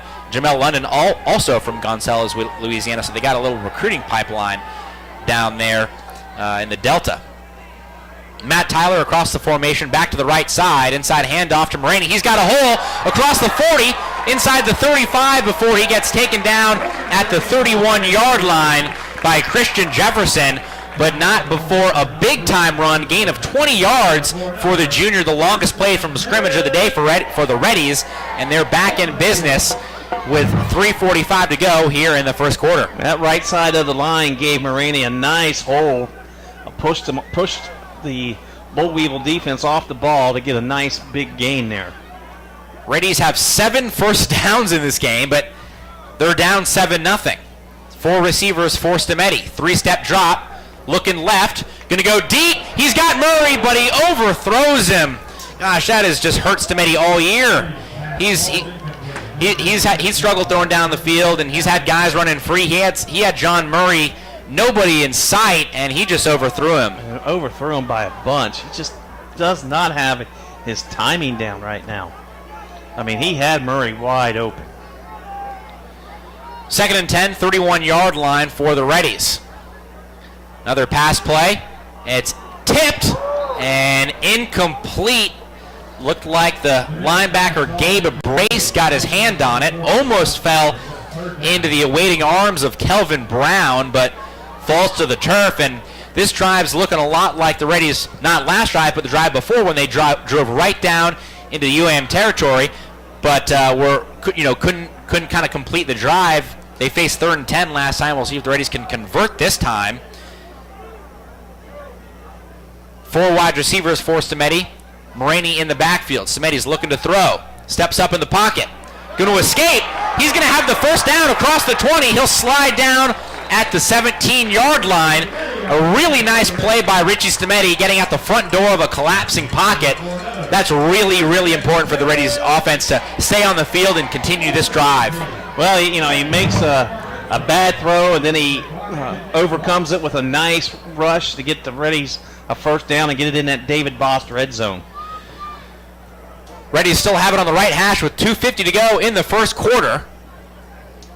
3 wide receivers for Stametti. He's going to hand it off to Moraney, trying to find some room up the middle. Not going to have much. He'll be hit at the 15-yard line, and as Troy said, the Reddies are in the David Bost red zone. Red Zone appearance sponsored by your local State Farm agent David Bost, located at 2503 Pine Street in Arkadelphia. Get a quote today by calling 870-246-5111. 5 wide for Stametti, 2 to the right, 3 to the left. Line to gain is the 13-yard line. Stametti, tunnel screen. It's intercepted by Seidel, and he's going to be dragged down by Ben Johnson, and there's a crucial mistake for the Reddies as Seidel made the heads-up play. He recognized the tunnel screen. Stametti looked right, came back left, and just threw it right to the defensive tackle. Great play by Seidel. And once again, the Reddies offense comes up empty-handed. Well, Stametti was threw that off balance. Threw it across his body off balance, and, it was an easy interception. It was right to him. He had Johnson open in the flats, but he had to get it to him, and the way he had the pressure and he was kind of falling down from it, there was no way he was going to get it to him. He did not have the strength to get it over to Johnson. UAM comes back on the field, have not converted a first down, but have the lead. That's their first down of the game as Washington has it across the 50, inside the 40, down to the 39-yard line. Big pitch and catch for the Bull Weevils to start the drive. Gain of 32. Obviously the longest play from scrimmage of the day from Monticello, and the Reddies have outplayed the Bull Weevils on the field today from play to play, but they're in trouble here as they trail 7-0 as the first quarter is winding down. Now 1 minute and 38 seconds to go. Cole Sears, inside handoff to Dean, and he's going nowhere. He's going to lose yardage. They blew that play dead before Dean could get back to the line of scrimmage. So a loss of 1 on the play. Cam Saunier in there on the hit, along with Malik Brown. You're going to only rely on your defense so much. The offense has got to do something. And I don't know if you've submitted one more opportunity before Whitaker comes in. Be interesting to see. Well, the defense hasn't been out there too much. They've only 2 minutes of time of possession today for the Weevils. As Sears hands it off inside, and Dean fights through a few tackles, still on his feet. Pushed down to the 34-yard line. Really nice effort for Devontae Dean there. I thought the Reddies got their hands on him in the backfield, but he was able to get free for about 6-7 yards, making this a 3rd down and manageable. 3rd and 5 from the 34-yard line. Very well could be 4-down territory here for the Bull Weevils. You have to think so. This will probably be the last play of the quarter, unless it's an incomplete pass. 24 seconds to go on the game clock. Sears sends a man in motion. Looking left, and this pass is going to fall incomplete. Looking for Augustin. That's Sylvester Augustin from North Point, Florida, one of the leading receivers on the day. So like I said, will not be the last play of the first quarter due to the incomplete pass, but it will be a 4th down and 5 as Monticello's too short for a punt and too long for a field goal here. It's calling on the defense to make a stop. Sears has 4 wide receivers, 2 to each side of the shotgun. Devontae Dean to his right. Takes the snap. 5-step drop under some pressure going down the middle of the field. It'll be incomplete. Nice. Oh no! A flag flies in way late. Holy cow, that was awful. That was an awful. Oh no, that is so late. The Reddies defense was jogging off the field when they threw that flag. That is a late call. That's an awful call. On the defense, 15-yard penalty, automatic first down. I do not agree with that call one bit, and that was a incredibly late call. Shane Sanders was running step for step with the receiver, knocked it away. I disagree with that call vehemently. Well, our officials. That's just an awful call. Jumbo shotgun package for Sears, sends a man in motion, going to be a jet sweep. No room over there for Lloyd Turner, though. He's bottled up there. Jake Chapman, Lauren Johnston, Robert Thomas, Cam Saunier all getting pulled off the pile as Monticello loses 3. They'll have it when we come back after the first quarter ends. The Reddies trail 7-0. You are listening to the Henderson State Sports Network. Twin Rivers Health and Rehabilitation, locally owned and operated in Arkadelphia, Arkansas. Our family is committed to yours. Our experienced rehabilitation team specializes in physical, occupational, and speech therapy, all working together to get you home. Call and book a tour with us today at 870-246-6337 or visit our website at twinrivershr.com. Again, that's twinrivershr.com. Henderson State Ready Apparel and Souvenirs. Stop by the Ready Bookstore, located on the HSU campus in the Garrison Center. Open before every game. You can also purchase apparel and gift items under the Ready Bookstore tent during the game. The Ready Bookstore is open 8 to 5 Monday through Thursday and 8 to 4 on Friday. Find us on Facebook, Twitter, and Instagram at Ready Bookstore or online at www.readybookstore.com. Ready Bookstore, proud supporters of Henderson State Athletics.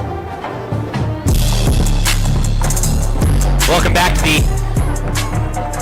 action as Henderson State trails at the beginning of the second quarter against the Arkansas-Monticello Bull Weevils. The only score of that first quarter was a 52-yard interception return for a touchdown by Marshad Melancone, one of 2 interceptions in the first 15 minutes for the Bull Weevils after the Reddies really dominated the stat sheet, but nothing to show for it as they have no points. They trail 7-0.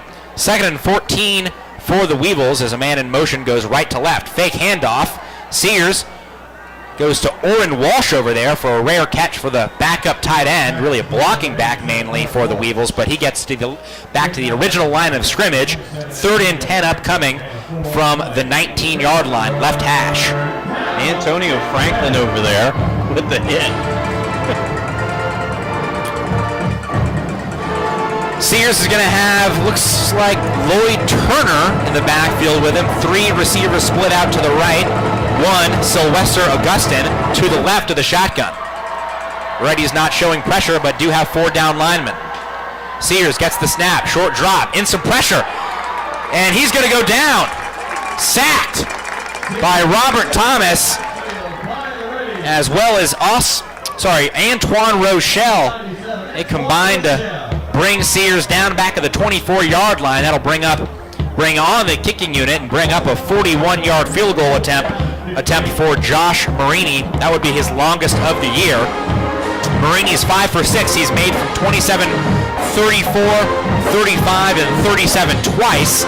He's missed from 41. This is going to be left hash, pretty much exactly where Timo Martinez missed from in the first quarter. Snap good, hold good, kicks got the distance, and it is straight through. It's good. Nice kick from Marini. Now 6 of 7 on the year, and that's his longest make of the season. Weevils extend their lead to 10. Reddies get it back when we come back. You're listening to Henderson State Football. Subway restaurants are known for our sandwich artists, but our customers are the real creative geniuses. I like turkey breast, mustard, tomatoes, peppers, cucumbers, and onions. I'll take the Italian BMT. Make it deluxe with 50% more meat. And add provolone and bacon. How about rotisserie-style chicken, Chipotle Southwest sauce, spinach, and green peppers? With our freshly baked breads, your choice of proteins, and an array of crisp veggies, you can create your own masterpiece. What combo will you make today? Let your creative genius shine at Subway. All right, guys, we really need a miracle right now. You're telling me those guys are monsters? I've tried every play in the book, guys. Not every play. You mean the hot springs? You want to win, right? We haven't run that play since Jackie Robinson played Hot Springs Spring Training Ball. Go for it. All right, it's the Hot Springs on 3. Hut, hut, hike. To learn more about the rich sports history in Hot Springs National Park, visit hotsprings.org. Welcome back to Arkadelphia Week 10 action. And the Reddies trail by 10 with 13:45 to go in the second quarter. The first quarter stats, all Reddies. First downs for the Reddies 8, first downs for the Monticello Weevils 2. The Reddies have outgained the Bull Weevils by almost 100. Henderson State's 4 for 6 on third down. Arkansas-Monticello just 1 for 4.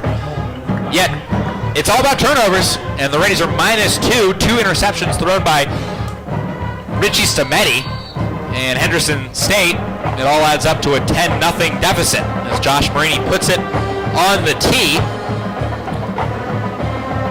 As Henderson State needs to get their offense going if they want to come back in this one. Pooch kick from Marini, going to be caught at the 17-yard line, and looks like Marini did call for a fair catch there, so it's going to be advanced to the 25. Yeah, all 10 points off turnovers for UIM. That drive for the Weevils, 8 plays, 47 yards, 32 yards on the first play of the drive on a pass from Sears to DeAndre Washington.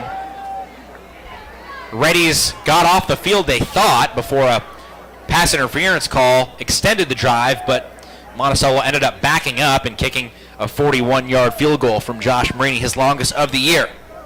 Reddies offense back on the field. Inside a handoff to Crail Hall. He'll try the right side, and he'll get nothing. He's going to be stopped by Weevils linebacker. That's Curtis Williams over there. He's going to be driven back. He wasn't driven down, but they're actually going to give him a pretty favorable spot. I thought he lost a few yards, but they're just going to call it no gain, so the ball will remain on the right hash, 25-yard line. Line to gain, obviously, the 35. Henderson State trails 10-0, 13-13 to go in the first quarter. Stameti, 3 wide receivers, checks with the sideline, now with the line of scrimmage, as the 2 tackles, DeBala and Jackson III, stand up. Hall in the backfield to Stameti's right. Stameti gets the snap, looking left, ball batted down by Easton Seidel, and it falls incomplete, obviously. 3rd and 10 upcoming. Henderson State, their offense having some trouble kind of restarting after they drove 60 yards in 3 minutes and 4 seconds, but the drive ended in an interception on a really nice play from Austin Seidel. Easton Seidel, I apologize. Defensive line for Monticello now getting the push on the Reddy offensive line. 3rd down and 10 for Stemeti. 3 wide receivers to the left, 1 wide receiver to the top of the shotgun formation. Stemeti, short drop, got time, down the middle, caught by John Murray, 44-yard line, cuts back across the 50, now across the UAM 40, the 30, the 25 before stepping out of bounds. A huge pitch and catch from Stemeti to Murray. That will ignite the Reddies offense, just what they needed. 49-yard pickup on the play for Murray. A great connection. That's what we needed, something to spark the Reddies. Now they're in deep in UAM territory at the 26, 1st and 10. Good addition there, Troy. That's quick on the yardage count. My wife says I do that too. I'm watching one of these game shows we were watching. I'm adding up, and she goes, "How do you do that so quick?" That was very impressive.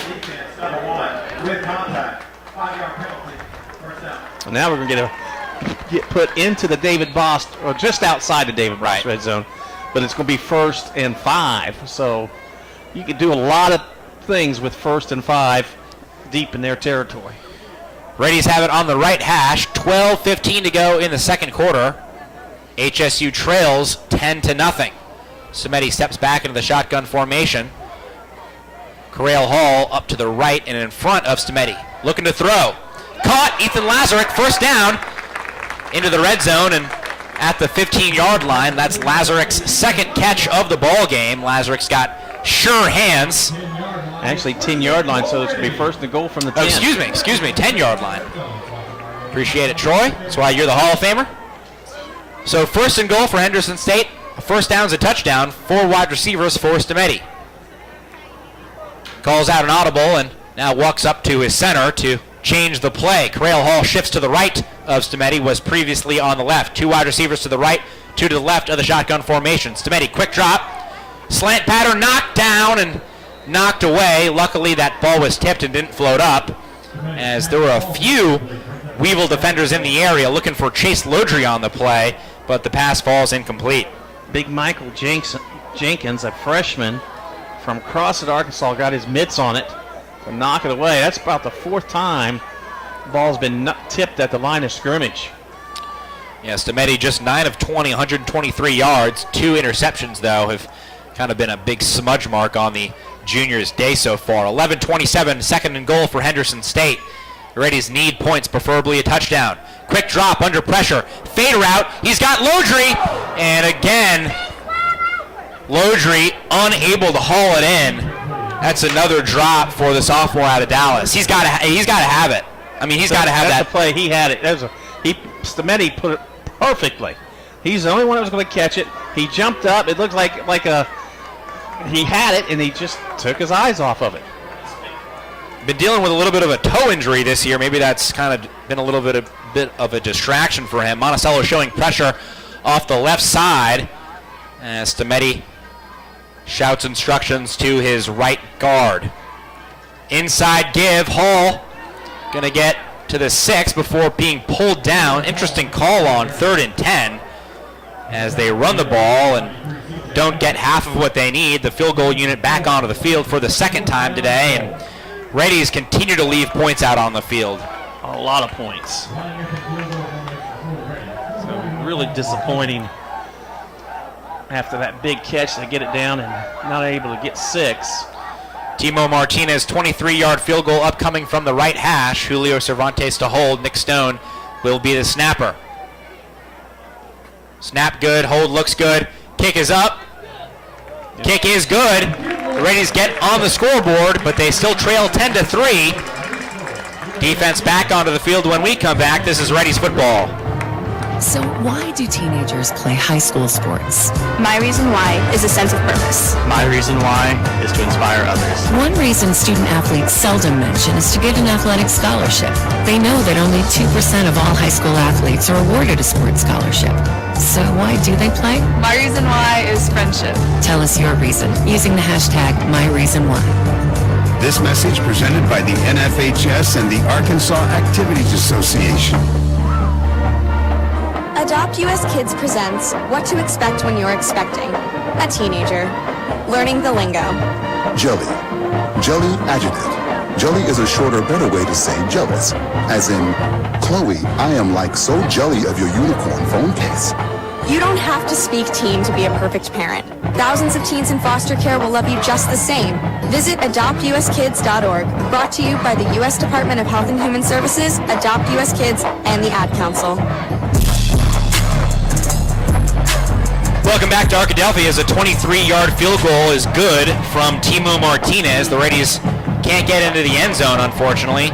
Scoring drive, 8 plays, 69 yards, 3 minutes and 6 seconds. Scoring drive sponsored by Southwest Auto, offering the best made American vehicles.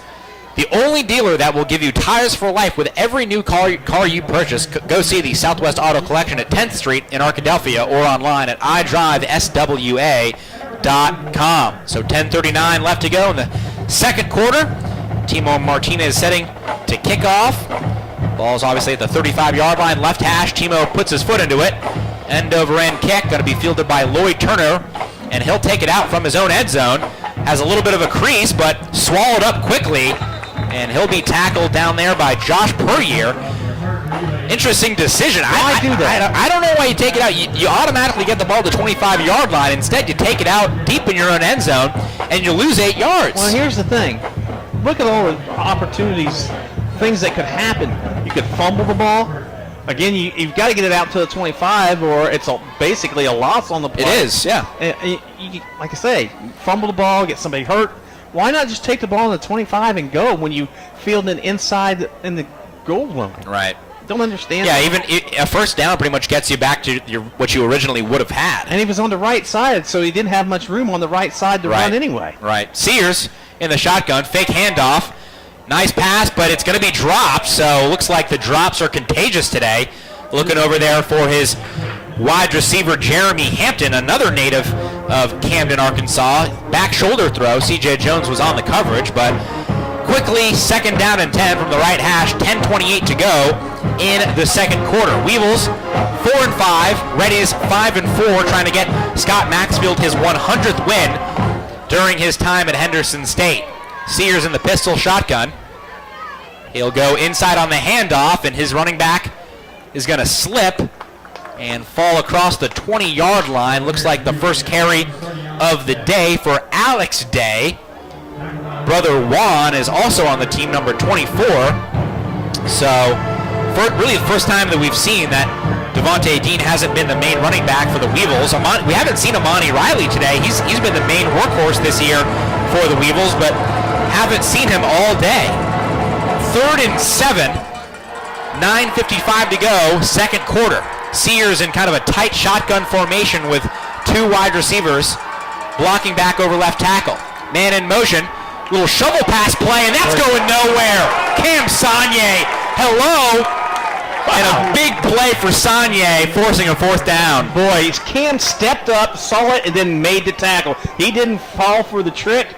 He got great position, seeing that play was coming his way, and just lowered the boom to force a 3 and out. Ready offense going to get back on the field with plenty of time here, maybe tie this one up here. Ball's at the 19-yard line, and Cole Sears will step back to punt it away once more. Corral Hall at his own 38. Sears almost blocked by Lauren Johnson. Short kick bounces at the 48-yard line, but takes a nice Reddies roll. I don't know why Arkansas-Monticello just downed it. Henderson State just got a big time favor. The ball took a big Monticello bounce and was not done rolling, but Monticello grabs it at the 45-yard line. Again, yeah, like Troy said, 36-yard punt. Probably could have been a 45-yarder, maybe a 50-yarder if they just let it roll, but Henderson State certainly not complaining. A first down will put them back in UAM territory. Reddy's got to do something offensively here. We've got to get into the end zone with 6. Got to get 6 points on the board here. 2 receivers to the right and left of the shotgun for Stametti. He sends Marini to his left side. Gets the snap, 3-step drop. Hit as he throws, but it's caught by Roderick Jackson. Nice job by Jackson to look it in as he was taking the hit. Well, Stametti stayed there with poise and delivered as he was just getting tacked from the blind side. Jalen Watts on the tackle. It was Brandon Young, the most accomplished defensive lineman on this Bull Weevils front 7. Again, 4 wide receivers for Stemeti in the shotgun. 2nd and 4. Drops back, looking left. He's got Lazarek, and Lazarek's got a catch as well as a first down. So Lazarek's having a pretty good game here. Already his 3rd catch of the season, but jogs off the field and kind of that right arm a little bit limp there. Let's see what's going on. Stemeti getting the quick pass, get it quick. It may not be a big 20, 30-yarder, but 5 to 8 yards, get to keep moving the ball, keep moving the chains. Matt Tyler blocking back over right tackle with under 8 minutes to go in the second quarter. Reddies driving. Inside handoff to Moraney. He's going to lose yardage, maybe about 2, back to the 41-yard line. Few Weevils in on that play, including Hakeem Gray and Easton Seidel, who's already got one of those rare interceptions for a defensive lineman. Yeah, not the best offensive play, but a good rush from the defensive unit from UAM. They all attack that offensive line. 3 wide receivers for Stemeti. UAM showing blitz. They bring it. Stemeti keeps it, and he's going to lose big yardage. Gets thrown down by Brandon Young for a loss of 7. Back to his own 47-yard line. Not the right play. If he would have given it, it would have been stopped and he kept it, and it got even worse. Just not the right play call for Henderson State on that particular down. 3rd and about 17 to go. Reddies have it on their own 47-yard line. The line to gain is the 34 of UAM. 5 wide for Ritchie. 3-step drop over the middle, caught by Doug Johnson. Little room to run as he's going to get across the 40 as a late flag flies in. The flag came from way back, and they're going to call a hold. How did that guy call it from 40 yards away? Yeah, there was a hold. It was, not what you want as a Reddies fan, but John Murray is guilty of a hold there. He had Dion Knox wrapped up there. Holding on the offense, number 6. 10-yard penalty from the slot of the foul. Replay, 3rd down. Yeah, it was. It was thrown from a mile away, but it was the right call. I thought the Reddies were going to get away with it there. So they'll kind of just have a do-over here as the Reddies just lose 1 on the play. They're going to make him replay 3rd down instead of just accepting 4th down and short, or rather 4th down and manageable. So we'll see what the Reddies offense can drum up here. This is the longest 3rd down they've faced today. 3rd and 20. Need to go deep. 4 wide receivers for Stemeti. 3-step drop under some pressure, and he overthrows his wide receiver Logan Moraney in the flat. Wouldn't have mattered if he caught it because he had 3 Monticello defenders bearing down on him. Reddies will punt Angel Esparza out there for the 2nd time today. Yeah, just overthrew it. Really wasn't going to get it much. Maybe get to the 50, maybe get 5 to 10 yards, but I guess you didn't want to do anything fancy here because you had 20 yards to get on a 3rd down play, and you just didn't want to give them a quick interception or something. Esparza puts his foot into it. Really good-looking kick back to the 5-yard line where Trey Fleming will field it. Actually grabs it at the 6. So a 48-yard kick with no return. Nice boot by Esparza to flip the field, but unfortunate because the Raiders really had great field position. Couldn't do anything with it. Now, let's see if the defense can keep playing like they have been and get a 3 and out. The defense has been absolutely fantastic today. 40 yards of total offense for the Monticello Weevils, but they still lead 10-3 because that's the only stat that really matters. Reddies 5-4, Weevils 4-5. Henderson State trying to secure a winning season for the 9th straight year. Weevils need to win out to get a winning season for them for the first time, I believe, in Hud Jackson's few years down in Monticello. Inside handoff in a lane for Alex Day, including a first down all the way up to the 19-yard line. So that good punt from Angel Esparza kind of goes by the wayside as Monticello has a quick first down to start this drive under the 6-minute mark of the 2nd quarter. Weevils leading the Reddies 10-0. Gets them out of the shadows of their goalpost. 3 wide receivers and a tight end for Sears. He's in the shotgun. High snap, inside handoff, and Alex Day's going to get wrapped up at the 21, call it the 22-yard line for 3 yards in a cloud of dust. Is Henderson State's defense, like we've said, has done a pretty good job. Just really one big play all game. That was the 32-yard pitch and catch from Sears to DeAndre Washington. But besides that, Monticello's really done nothing with the ball. Their only offensive score, touchdown, came on a 52-yard interception return from Mershad Melancone. 2nd and 7, Sears 3 wide receivers. Drops back, under some pressure, trying to escape, tucks it, and he's going to be hit by Cam Sagne for a gain of 1, but flag in the backfield, and that probably means holding. Either holding or hands to the face usually, so, but I'll put money on holding. Jaquez Nielsen was back in the backfield there. Let's see what our official tells us. Holding, offense, number 72. 10-yard penalty, replay, second down. Yep, Scott Broadway with the call. On the left tackle, Jaden Sally. I don't think there's any relation there to David Sally. No, I doubt it. From North Little Rock, Arkansas, he's tagged with the flag, and we'll replay second down. Now 2nd down and 17 for the Weevils, and this is an opportunity if you're the Reddies. You'd love to force a turnover here. Sears might be forcing something, and 3rd and long with the half kind of winding down. Henderson State already -2 in the turnover battle today. 2 interceptions. Sears, fake handoff. He'll drop it off to Alex Day. Cut back, breaks a tackle, breaks another tackle, still on his feet, before being slung down at the 19-yard line back across the original line of scrimmage. Nice play by Day just to stay on his feet and get a little bit of running room, but 3rd and 10 will be on the table for Monticello with 4:12 to go in the first half. So it should be 3rd and 9. Downmarker's got 1. Now they flipped it back to 3. Well, if you're the Reddies, you'd love to get the ball back and drive down the field here. You're kind of thinking the defense has to get off the field right now if you want to have a chance to score before the halftime. Sears, 4 wide receivers. Ball's at the 20, lined against the 29. Reddies show pressure off the edge. It's Mercado Anderson, but he backs up. 4 down linemen. Sears gets away, still looking downfield. Now we'll tuck it, and he'll get away and scamper up to the 32-yard line for a first down.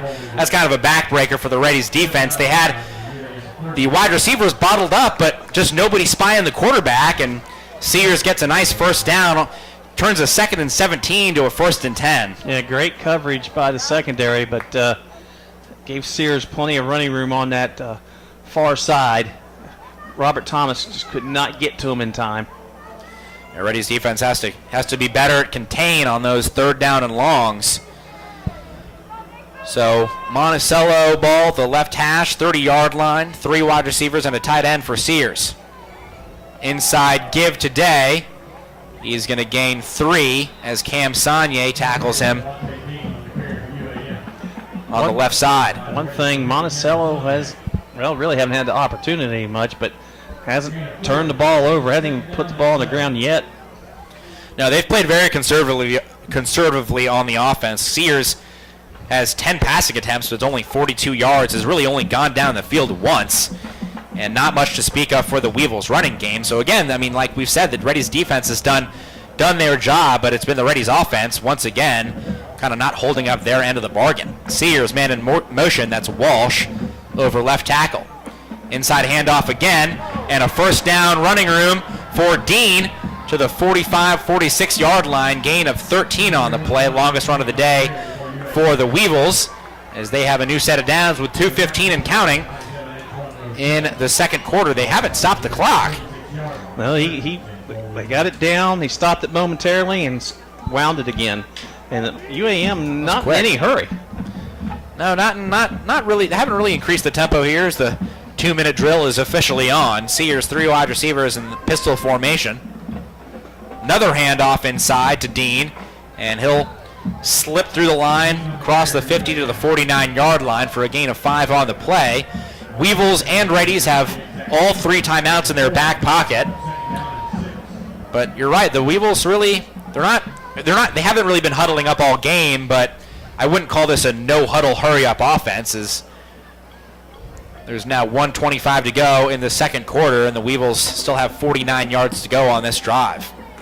If they want to hit pay dirt, that is. Sears, another inside handoff to Alex Day, and he's going to be very close to a first down, as I think they might give it to him. They will. Now they're winding the clock. The clock is not stopping. I'm surprised. They usually stop the clock for the chains to move, but they've been pretty quick to run it, which is good for the Reddies defense as this half winds down. And I'm pretty shocked at the Weevils' strategy here with the clock, 50 seconds and counting, and they're still really in not that much of a hurry to get things going. Sears now gets the troop set and snaps the ball. Fake handoff, Reddies rush 3, deep down the middle of the field, and it's tipped away. C.J. Jones on the coverage. Ball was thrown a little bit behind Sylvester Augustin, and that's going to stop the clock with 37 seconds to go here in the second quarter. There could have been penalties all over that play. UAM offensive linemen just holding the Reddies defense. Saw Bray and Tim just holding Thomas and on this side, and then that could have been questionable in the secondary. 4 wide receivers for Sears. Fake handoff, the Reddies pressure 4, swings it out, he's got a completion, but Alex Day will not get out of bounds as he gets down to the 37-yard line. Gain of 7 on the play. Monticello will burn their first timeout. We'll step away for a quick break. End of the half upcoming when we return. This is Reddies football. The possibility of lung cancer can be pretty scary, especially if you're one of approximately 8 million current or former smokers at high risk. That's why SaveByTheScan.org wants you to know that now there's a breakthrough low-dose CT scan that can detect lung cancer early, and it only takes 60 seconds. You stop smoking, now start screening. For an easy quiz to see if you're eligible, visit SaveByTheScan.org. It could save your life. SaveByTheScan.org is brought to you by the American Lung Association's Lung Force Initiative and the Ad Council. Okay, Sarah, I'm dropping you at Emily's, and Josh, you're going to soccer, right? Yeah. Yep. Oh, and by the way, when I pick you up, I'll be wearing my short shorts. What? No! Yep, me and my short shorts doing my daddy dance. Your friends will love it. No! Well, I might change my mind if you buckle your seatbelts. Okay, we're buckling up. See, all buckled. Whatever it takes, keep them safe. Never give up until they buckle up. A message from the National Highway Traffic Safety Administration and the Ad Council. Visit safercar.gov/kidsbuckleup for more information. Welcome back to Arkadelphia. Reddies trail 10-3 with 29 seconds to go in the first half. Ball on the 37-yard line as Cole Sears has 2 running backs to either side of him in the shotgun formation. Now he sends 1 in motion. Going to look deep down the left sideline, and he's got a completion, I believe. Yes, that is C.J. Parham. Nice pitch and catch all the way up to the 22-yard line, and he goes out of bounds, which stops the clock. So Monticello with another chance to put points on the board here before the first half ends.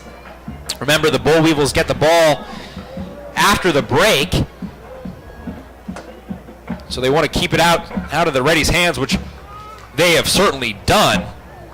The Reddies had a big chance to get the ball back. They had Monticello backed up 2nd and 17, but unable to get off the field after Cole Sears scampered for 11 yards on 3rd and 9. We're just outside the red zone as Sears drops back, and this play is blown dead for a false start. Yeah, left tackle moved.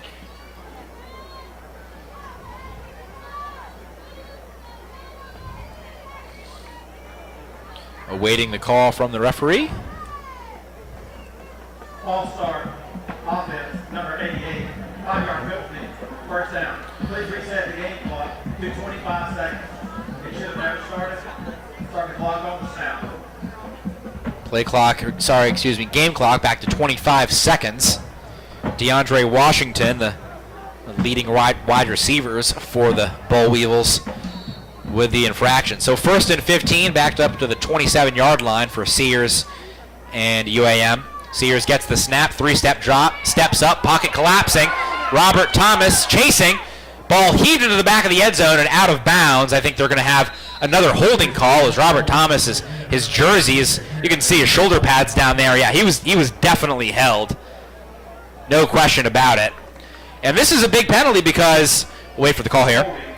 Offense, number 72, 10-yard penalty. Replay, first down.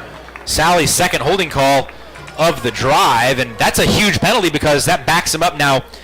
They were first and 10 to the 22. Now it's all of a sudden first and 25 at the 37-yard line. Monticello's moved themselves out of field goal range here. Or maybe not out. I'm not sure how strong Marini's leg is, but a 54-yarder in D2 football is, you don't see that every day. No, you don't. They probably try to just get half of it back here.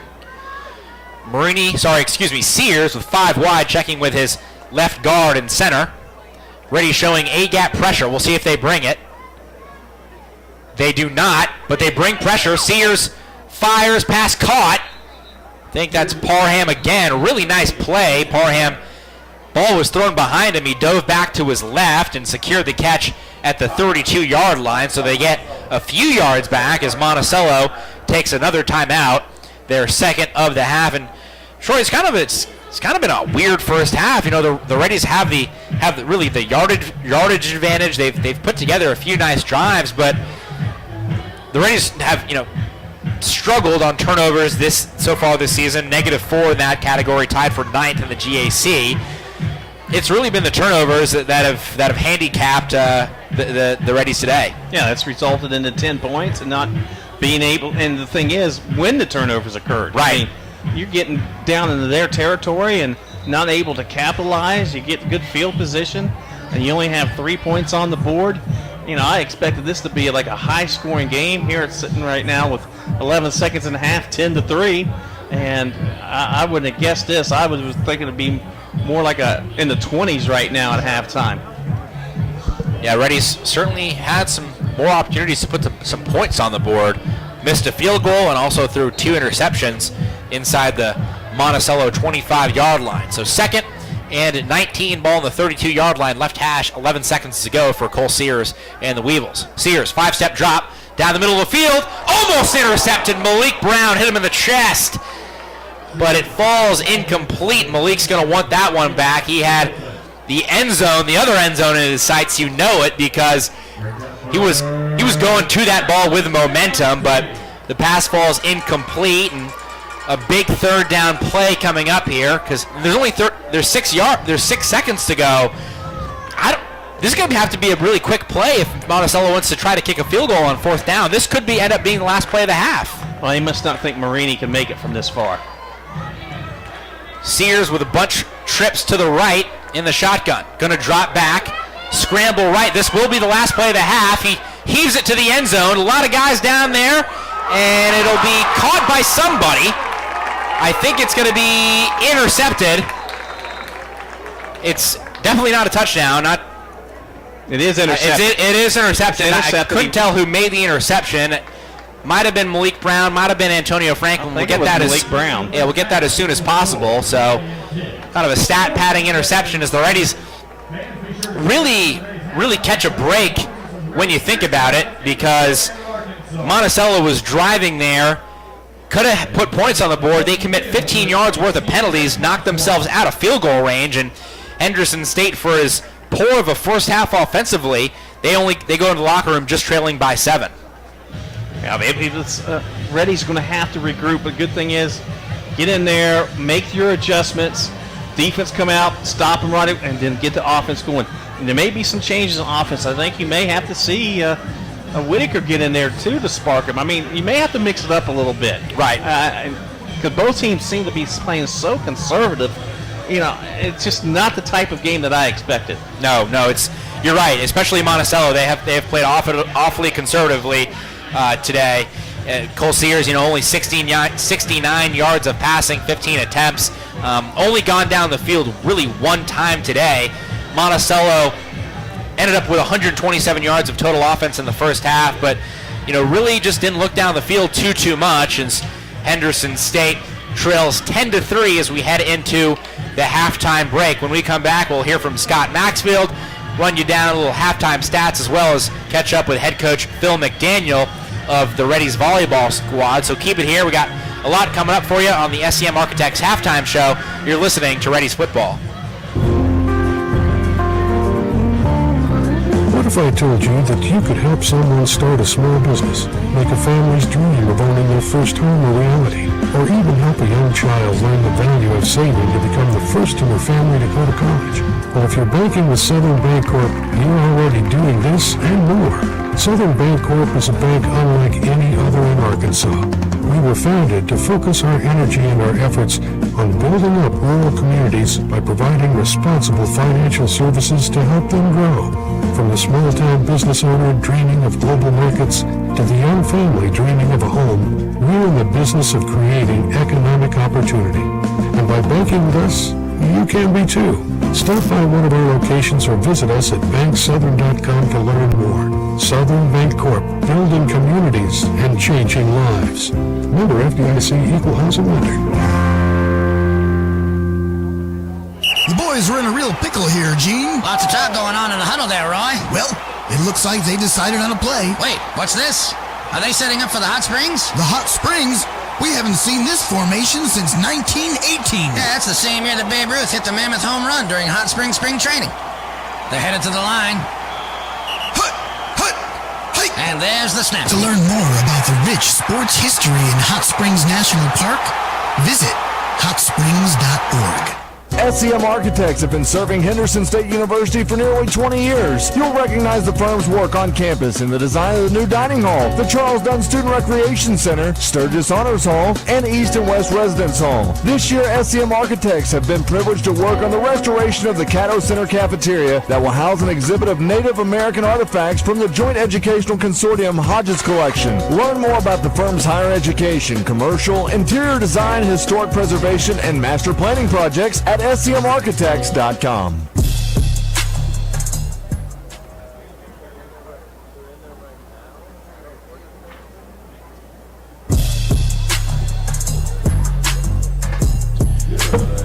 Welcome back to Arkadelphia. It's time now for the SCM Architects halftime show as the Reddies trail 10-3. Caught up with head coach Scott Maxfield as he was heading to the locker room after the first 30 minutes. Let's hear what he had to say. Please welcome to the field your 28. Coach, a couple of tough breaks in the first half, but your defense gives up just 3 points. You find yourselves down 7 heading into the halftime break. A big stop there as time expired. Your thoughts on the first half assessments as you head into the break? Well, our offense is not very good. As you can see, that 2 interceptions, pick 6. No continuity at all offensively. Very disappointed in their performance. Thought the defense, with the exception of that drive right there, we played pretty good. So just got to regroup, try to get the offense going, come out in the second half and score some points. Thanks for your time, Coach. Good luck in the second half. As always, thankful to Coach Maxfield providing us with some of his time there. Obviously wants to get in the locker room and make some offensive changes. No secret that the Reddies offense has been pretty toothless here in the first 30 minutes, but a coach that has not had a toothless offense this season is Reddies head coach Phil McDaniel. You know, if you've been following Reddie athletics this fall, you know that the Henderson State Volleyball is having one of their best seasons in program history. The Reddies wrapped up the regular season play this Thursday with a win over Southern Arkansas, moving HSU's record to 26-5 overall, 13-3 in conference play. Coach, appreciate the time. Thanks so much for joining us. Well, I appreciate being up here and appreciate getting to be here for a home football game. We're usually not here. That's right. I guess that's right. Well, Coach, we'll start with the Reddies' most recent match, which was the SAU victory previously mentioned. That was senior night for Henderson. The only senior on the Reddies varsity team is Zuzana Andraskova, who hails from the Czech Republic. You guys hung the Czech flag for her, played the Czech anthem. I know that she was pretty emotional. What was that moment like, and what has Zuzana meant to this team as the only senior on the roster? You know, it was a pretty special moment for her and for the rest of her teammates just to get to see and hear her own anthem and her own flag in our gym, which, you know, she's been in the country for 4 years and probably hasn't gotten to have that experience. And right. So she's been just a great deal to us. I was able to find her and get her here for her junior and senior year, and she's done just a great job for us. She came in and battled and won a starting job early, and you know, she's been a rock for us, and she's been good in the weight room, the classroom, and on the court. Backtracking a little bit, I remember we were chatting before the season started. You said it was a goal to finish in the top half of the conference and get back to the postseason. The Reddies have done obviously that and so much more. You finished this year tied for second in the GAC, won the most matches the program has won since 2001. At the beginning of the year, did you believe this team could have a year like this?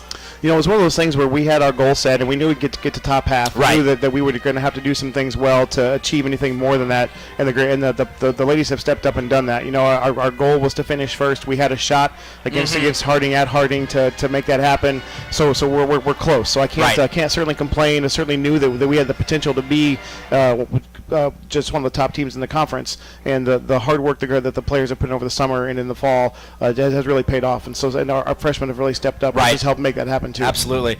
I know there are so many elements of a successful season. Obviously, injuries play a big part. There's a lot of different factors. But if you had to simplify things for us, what do you think has been the main factor in the Reddies' success this year? I think the best way I can describe it is we're old in the right spots. So our two outside hitters are veterans. They're juniors and seniors. Our middles are both juniors, so that they can hold down kind of the middle of the court for us. And the freshmen that have had to come in have done a great job, but they haven't had to be the ones that we're leaning on. Mm-hmm. They've been able to play that secondary role. That they've done their part, but the older players have done enough so that we can leave the mistakes for the freshmen. Sure. So they can make those and they can learn to grow through those. Absolutely. A lot of. And this is a young team, those freshmen. That's really important for them to get that play through those mistakes and mature as the season goes on. Absolutely, and then there's 4 of them that have been contributing on a regular basis, and then of course our bench is deep, and so the players who aren't getting a lot of the recognition on a day-to-day basis have been doing a great job on practice scenarios, getting us ready to go. Sure. And that they don't always get that recognition, but without them, we wouldn't be where we are either. I don't want to give our listeners kind of the idea that the season is over. Wrapping things up, as it's in many ways it's just beginning. The Reddies will face Oklahoma Baptist in the quarterfinals of the GAC tournament on Thursday, November 8th at noon in Hot Springs. What are the Reddies focused on when it comes to Oklahoma Baptist? For us, when we played them the first time, our defense was solid. Our offense was, I would say, subpar for us. Mm-hmm. So for us this week, it's really going to be just making sure that our offense is sharp, ready to go, and we still need to maintain that same defensive mentality that we had when we played them the first time and that we've had this past probably 2 weeks of the season. Right. So many exceptional players on this team. Carly Green and Adriana Hartman have been exceptional in the middle. Abby Blackburn and Taylor Scalzi have been consistent all year in that setter position. But for the Reddies attack, you can't help but focus on Courtney Balf, just joining the 1,000 kills club against SAU. What makes her so tough to stop? She's added some shots to her game. When I first got here, she was all about power, and she still has plenty of that. No doubt. But now she's added some shots into her game, which makes her that much harder to defend. Just when you think you may have something figured out on her, she changes things up, changes speeds, changes her shot selection, and then it makes you rethink what you're doing defensively. And as long as we can get her one-on-one, which we can because we're able to pass the ball well, and our middles have been doing a great job, then she's going to beat a lot of teams with just the power that she has in that arm. One of the things I love about this team is how much of a team they really are. From the starters to the end of the bench, it really seems like this team gets up for one another, loves playing together. What's it been like as a coach to see a team come together like this Reddies club has this season? It's been phenomenal. It's not all great. We've had some times where we've been pushed, we've been stressed, and you've seen the group stay together. It's very easy to get fractured if something doesn't go our way, or we have some injuries, or something bad happens along the way. But we've had some positional changes, we've had some starter changes, and through that, all of them have stayed together, and that's really the key, because no matter what happens, the 6 of them on the court have to be better than the 6 that are across the net. And if they can do that, we're going to be in good shape. Coach, appreciate your time. Thank you so much for stopping by, and best of luck next week at the GAC Conference Tournament. Awesome. Thank you. We hope to see everybody out there. Absolutely. Want to mention again, the Reddies will play at noon next Thursday, November 8th, in the opening round of the GAC tournament at Bank OZK Arena in Hot Springs. That's the same place they hold the Arkansas State Basketball Championships. It just has a new name, but same place. You're probably familiar with it if you've spent any time in Hot Springs and are a sports fan. If the Reddies win Thursday, they will play in the semifinal on Friday at 3:30, and the championship match will be at 2 p.m. on November 10th. It's just a short drive from Henderson's campus, and I know for a fact the team would absolutely love and appreciate the support of the Reddies faithful. So if you're in the area or really around, regardless of direction, make sure you come out and support the Reddies in Hot Springs next week. I know, like I said, I know it will mean a lot to them, and this Reddies team really does have a goodest chance of any to take home the conference crown next week. So make sure to come out and support the team in Hot Springs. We've still got a half of football to play here. Between the Reddies and the Weevils, we'll bring you more of the SCM Architects halftime show when we come back. You're listening to the Henderson State Sports Network. Java Primo is amazing coffee and so much more. Visit Java Primo Coffee House, Cafe, and more and discover just what more is. Friday and Saturday nights are ribeye nights. 16 plus ounces of premium bone-in French-cut ribeye steak seasoned with espresso rub and grilled to perfection. Nightly dinner menus of pizza, salmon, tuna, steaks, and more begins at 4 p.m. Located on Main Street in Arkadelphia and on Central Avenue in Hot Springs. Java Primo has a little something more just for you. Twin Rivers Health and Rehabilitation, locally owned and operated in Arkadelphia, Arkansas. Our family is committed to yours. Our experienced rehabilitation team specializes in physical, occupational, and speech therapy, all working together to get you home. Call and book a tour with us today at 870-246-6337 or visit our website at twinrivershr.com.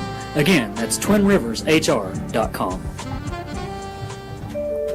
With over 40 years of experience, All Care Pharmacy understands your pharmaceutical needs. We offer fast and friendly service, including a drive-through window for additional convenience, along with 14 retail locations to serve you throughout Arkansas. Transfers are as easy as 1, 2, 3, so stop by and see Brian and staff at 3002 West Pine Street in Arkadelphia. Remember, at All Care, we care.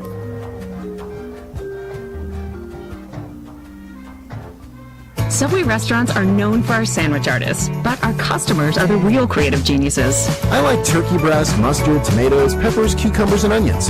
I'll take the Italian BMT. Make it deluxe with 50% more meat. And add provolone and bacon. How about rotisserie-style chicken, Chipotle Southwest sauce, spinach, and green peppers? With our freshly baked breads, your choice of proteins, and an array of crisp veggies, you can create your own masterpiece. What combo will you make today? Let your creative genius shine at Subway. Welcome back to Arkadelphia as the Reddies trail the Weevils 10-3 in the SCM Architects halftime show. SCM Architects has served Henderson State University for nearly 20 years and has provided HSU with a new dining hall, recreation center, and dormitories all within the last 5 years. Learn more about scmarchitects.com. We've got halftime stats for you, and they are sponsored by Fat Boys Fine Foods. Stop by on your way home after the game at Fat Boys. It's located at 130 Valley Street in Caddo Valley. Well, those stats kind of point to Henderson State, all of them besides the score, obviously. 10-3, the Weevils lead at halftime, but Henderson State has the lead in first downs with 11, UAM 7. Henderson State and UAM pretty similar, almost identical really. Rushing numbers, 14 carries for 56 yards for HSU, 14 carries for 58 yards for the Weevils. The Reddies have been a little bit better, like on yardage through the air, 152 yards passing for Henderson State, 69 for the Bull Weevils, but obviously those 2 interceptions thrown by Richie Stameti. Total offense, 40 plays run by Henderson State for 208 yards, 30 plays run by UAM for 127 yards. But again, the black smudge is that those 2 interceptions thrown by Henderson State. Penalties, not a ton for Henderson State. 2 penalties for 34 yards and 4 penalties for 30 yards, including 2 huge penalties that backed UAM up and out of field goal range at the end of the first half. Possession time, it's been Henderson State pretty dominant. 17 minutes of ball time for the Reddies and 13 minutes of possession for the Weevils. The Reddies have also been good on third down, 5 of 9 on the money down. UAM 2 of 8. Individual leaders first for the Reddies of Henderson State. Through the air, it's been Richie Stameti, who has certainly had his ups and downs throughout this season, and certainly in this game. 12 of 26, 153 yards, on pace for 300 yards of passing, but those 2 interceptions took points off the boards as kind of stopped Henderson State drives. Ben Johnson the leading receiver for the Reddies, 4 catches, 33 yards on the day, long of 15. Ethan Lazarick, 3 catches, 19 yards. John Murray, Doug Johnson, Corral Hall, and Preston Jeffries, as well as Roderick Jackson, all have a catch. John Murray leading the Reddies in yardage because he had that 1 catch for 49 yards, which I believe, not the long of the season. The second longest catch from Murray on the season, as long as 52 yards. For the Reddies rushing attack, it's mostly been Logan Moraney, 7 carries, 40 yards for the junior out of Little Rock. Stameti, 4 carries, 12 yards. Most of that coming on a third down scramble. Corral Hall not really got it going today. 3 carries, 4 yards for him. For the Weevils, starts up front with Cole Sears, but he's not had a lot to talk about today. 7 of 16 for 69 yards and an interception. That interception kind of just a stain on his stats, as that was just thrown on a Hail Mary to the end zone at the end of the first quarter. DeAndre Washington, C.J. Parham, and Alex Day, 2 catches each. Orrin Walsh, 1 catch for 4 yards. Devontae Teen has been the main back for the Weevils today. 7 carries, 31 yards. Alex Day, 4 carries, 26 yards. Cole Sears, 2 carries and 5 yards. For the Reddies defense, Cam Sonia has stepped up as usual. 4 tackles, 3 solos, and 1.5 tackles for loss. So Cam is officially 5th all-time in tackles for loss in Henderson State history. So congratulations to Cam. Malik Brown, 3 tackles and an interception on the day. So 3rd game in a row with an interception for Malik. Bone Sweeney, he's got a tackle for loss. Robert Thomas, he's got half a sack and 1.5 tackles for loss. Antoine Rochelle, a half a sack as well as a half a tackle for loss for him. 3 minutes and 40 seconds until the second half. We're going to take another break, jump around the GAC. When we come back, this is Henderson State football. What if I told you that you could help someone start a small business, make a family's dream of owning their first home a reality, or even help a young child learn the value of saving to become the first in their family to go to college? Well, if you're banking with Southern Bancorp, you're already doing this and more. Southern Bancorp is a bank unlike any other in Arkansas. We were founded to focus our energy and our efforts on building up rural communities by providing responsible financial services to help them grow. From the small-town business owner dreaming of global markets to the young family dreaming of a home, we're in the business of creating economic opportunity. And by banking with us, you can be too. Stop by one of our locations or visit us at banksouthern.com to learn more. Southern Bancorp, building communities and changing lives. Member FDIC, Equal Housing Lender. Apparently, you've been ordering Domino's new bread twists as a decoy to keep others away from your pizza. Only you suddenly wanted more bread twists for yourself. There are worse things than choosing between either pizza or warm dunkable bread twists in flavors like Parmesan, garlic, and cinnamon, like deciding between going to the dentist or DMV. So when it comes to giving you the best tasting problem you've ever had, sorry, you're welcome. Order any 2 or more of Domino's new bread twists or medium 2-topping pizzas for $5.99 each. 2-item minimum. Handmade pan pizzas may be extra. You must ask for this limited time offer. Prices, participation, delivery area, and charges may vary. The Southwest Auto Collection in Arkadelphia is a proud sponsor of Henderson State Athletics. We offer the best American-made vehicles: Ford, Chrysler, Dodge, Jeep, Ram, Chevrolet, Buick, and GMC. We have the largest selection and lowest prices, and we're the only dealer who give you tires for life with every new car you purchase. Come see the Southwest Auto Collection at 10th Street in Arkadelphia or go online at idriveswa.com. The Southwest Auto Collection in Arkadelphia. Welcome back to Arkadelphia. Now time for the Southwest Sporting Goods scoreboard update. At Southwest Sporting Goods, we're proud to offer a wide selection of sporting goods to fit your needs. Call us today at 1-888-246-2311 or stop by in person at 115 South 6th Street in Arkadelphia. Troy, take it away. Well, a couple games late in the fourth quarter, Southern Nazarene leading Southwestern Oklahoma 21-20. And OBU leads Southern Arkansas 21-3. Both those games midway through the fourth quarter. At the break, Arkansas Tech leads East Central 21-7. Harding on top of Southeastern Oklahoma 3-0. And Oklahoma Baptist leads Northwestern Oklahoma 28-17. Well, OBU again in control, can control and clinch the GAC championship outright if they finish the job just across the street. Troy, a team that needs to recontrol the game and come back to finish the job, is the Reddies as they trail 10-3. And it's a frustrating first half, on pace for more than 400 yards of offense, but only on pace for 6 points. How do the Reddies get things going in the second half? Well, first of all, defense comes out and needs to make a quick statement, 3 and out, and the offense has to move immediately. Stametti has to find his open receivers. I like how they were doing the little short outs, quick 5, 10, 6 yards out, and keep moving the ball. Don't force anything. You know, he's forced a lot. The offensive front has got to contain on that defensive line. I mean, they've had the hands on the ball 4 or 5 times on Stameti's passes, knocking them down at the line of scrimmage. You know, you shouldn't see that often. You see maybe 1 or 2 a game, but not as much as Monticello has done here in the first half. So the offensive line's got to get their containment. It would be nice to get that ground game going and get Marini going again and open up some holes. Well, the Reddies will kick off to start the second half, and Timo Martinez puts it on the tee in the left hash. Boll Weevils returners are Lloyd Turner as well as Malcolm Staten. Timo puts his foot into it. It's going to be returned by Turner at the 4-yard line. He'll cut across the field. He's got a little bit of a seam across the 25, across the 30, cut back across the 40 before being pushed out of bounds at the 44-yard line. So a really nice return from Lloyd Turner there. And the Boll Weevils will get some of their best field position of the afternoon. I guess that's why he doesn't take fair catches. Right. Well, that was a little better of field position in terms of where to fair catch. It was about the 6. In the 6 versus the -2.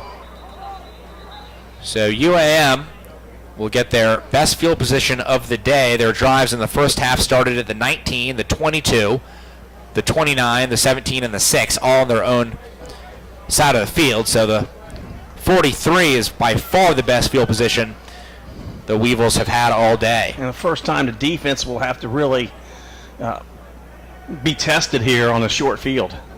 Sears in the shotgun pistol formation. He's got Dean to his left and Washington kind of up in a blocking back position. Inside handoff to Dean.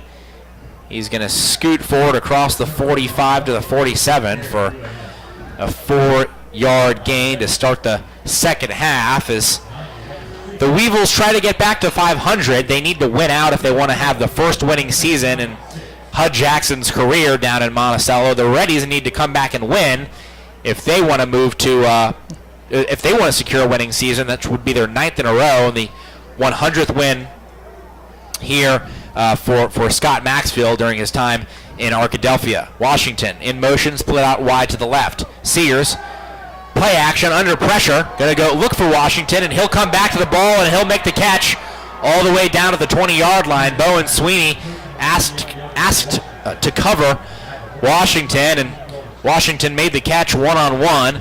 Long gain of 33 all the way down to the 20-yard line. Ball's going to be on the left hash. The Weevils are moving quickly to start the second period of play. Yeah, they're coming out. Big pass play. Trying to go up by 2 scores here. As they see that the Reddy offense has not been able to put points on the board. Monticello, 20-yard line, 1st and 10. Sears, inside handoff to Dean. Going to be wrapped up and thrown back by, that's number 71, Jaquez Nielsen.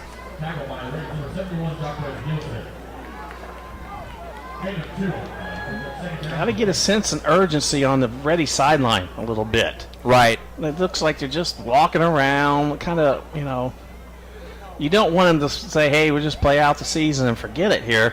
Got to have a little sense of urgency, a little sense of pride down there. 2nd and 8 from the left hash. Monticello in the red zone. Sears is going to keep it. He's got a lot of running room. 1st down inside the 10. He'll slide down at the 6. They spot the ball where he begins his slide. He'll be at the 7-yard line. And coming up, Reddy defender coming up a little bit limping. C.J. Jones.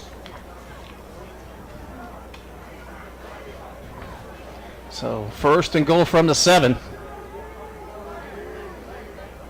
Sears in the shotgun.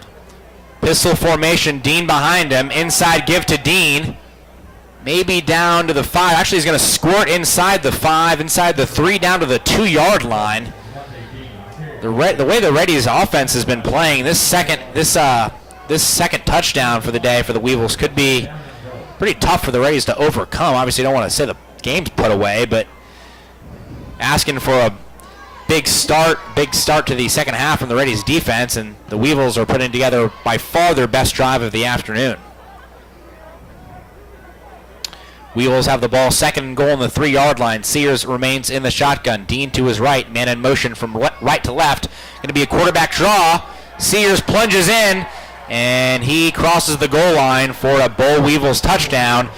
Score 16-3. The Reddies officially in danger here at home in Arkadelphia on Carpenter Haygood. Well, they got a short field. Monticello worked quickly, came out, scored on their first possession. Reddies will have to answer.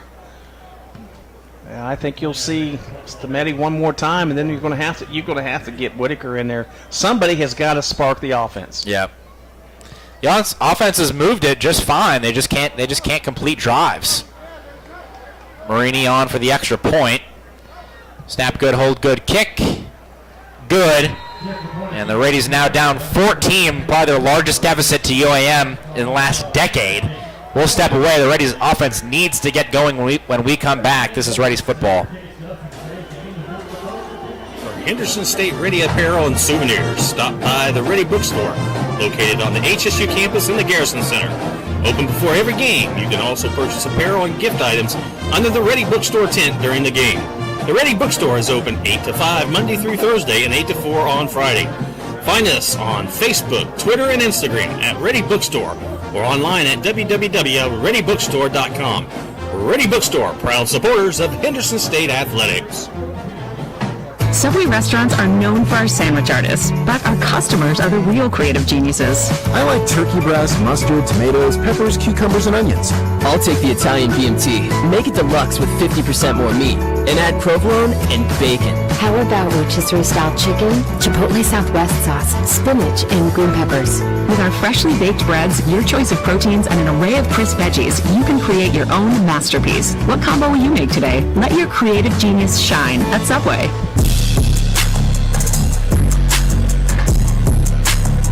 So Monticello gets a long kickoff return up to the 43-yard line, and the Boll Weevils offense makes quick work of the Reddies D. 6 plays, 57 yards in 3 minutes and 12 seconds as they make the score 17-3.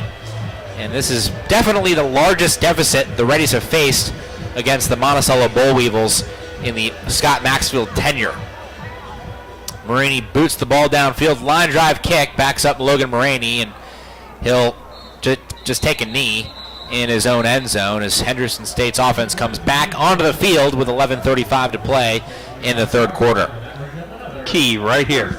Got to get moving. Got to move it down the field, and you've got to put it in the end zone. And somebody has got to spark that offense. And the Reddies cannot afford to drop any more passes. The Reddies have dropped one touchdown today. Maybe the Reddies dropped a ball about 60 yards away from the end zone, but it could have been a touchdown catch if he would have gotten his hands on it. But the Reddies offense back out onto the field. 1st and 10 from their 25-yard line. Short drop for Stemeti. And another ball tipped up in the air, and it falls innocently to the turf. Easton Seidel. Yep. It's a great job by these D tackles. They're not able to get penetration against the interior of the Reddies line, but instead they just getting their hands up and knocking the ball down. Like you said, Troy, that's probably the 4th or 5th time that the pass has fallen incomplete just because of the ball being batted down. So 2nd and 10 upcoming for Henderson State. Ball on their own 25-yard line.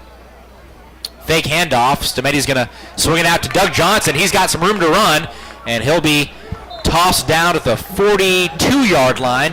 They kind of forgot about Doug over there. He just ran a hook route about 10 yards up the field, and no one was around him. So a nice pitch and catch from Stemeti from junior to junior. Stemeti to Johnson. Johnson's 2nd catch of the day. A 17-yard pickup on the play. Stemeti looking over to the sideline, over to Jakota Sansbury, who's signaling in the play. Stemeti now barking instructions to his interior lineman. Marini to Stemeti's left. 3 wide receivers. Inside give to Marini. Tries to cut back. Tries to get away. But he's going to be tackled for no gain. Christian Jefferson, one of the top 5 tacklers for defensive backs in the league, finally tracks Marini down. He's the Boll Weevils' leading tackler, 61 on the year. And the Reddies again quickly into a 2nd and 10. Offensive line's just not getting a push right now. Three receivers for Stemeti to the right.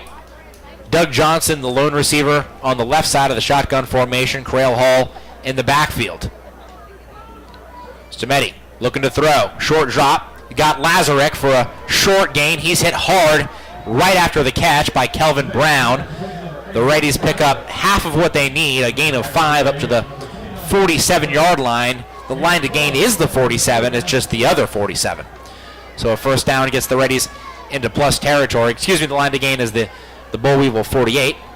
But either way, a first down for Henderson State gets them into plus territory with 9:45 to go in the third quarter. Reddies trail 17-3. Stemeti, 3-step drop, finds Ben Johnson. He's got the first down, stutter step, and knocked out of bounds at the Monticello 41-yard line.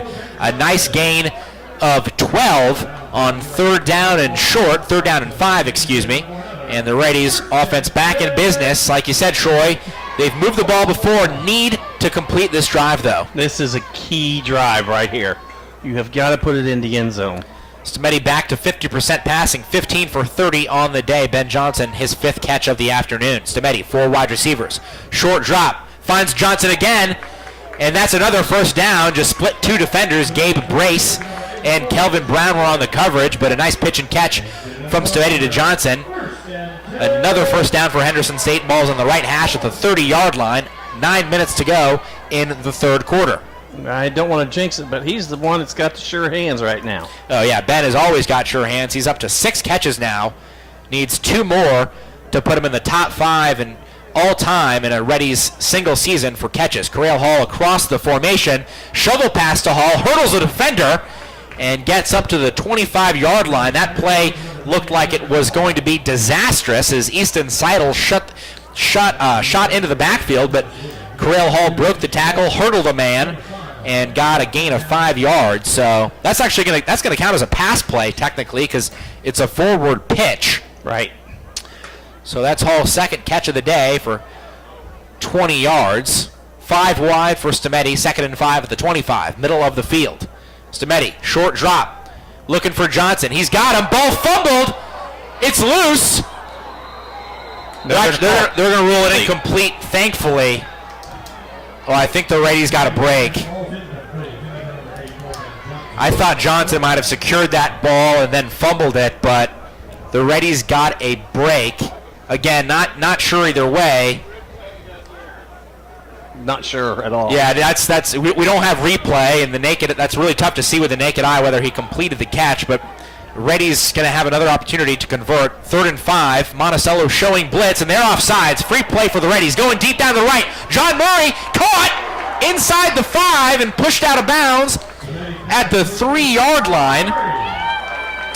Flags are down, but it's going to be declined on the offsides. A nice play.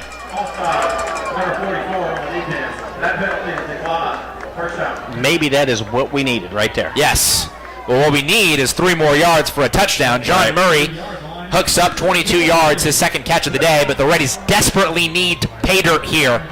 Crail Hall in the backfield, Matt Tyler, the blocking back over right tackle. Johnson and John Murray split out left. Stemeti in the shotgun, 1st and goal. Tyler across the formation, now back to the right side over right guard. Hall flips to the Stemeti's left side. Inside handoff for Hall, and he did not get it. I don't know if he gained a yard. I got him down to the 2. Got him down. Yes, you're right. They gained a yard, maybe a yard and a half, but and there's Robert Thomas. That's right. The Reddies jumbo package in there. Robert Thomas, the defensive end. As Stemeti goes under center, Thomas 2 rushing touchdowns on the year. Matt Tyler in there at fullback. 2nd and goal, right hash. Handoff, Thomas stacked up at the line of scrimmage. Awfully close, but not going to get in as the ball's down to the half-yard marker. It's been a struggle all year for Henderson in these short yardage situation. This is definitely 4-down territory, though. You're not going for a field goal, that's for sure. The Reddies are going to have 2 more chances to gain half a yard as Logan Maraney, Chase Lodry come back into the game. Robert Thomas comes out.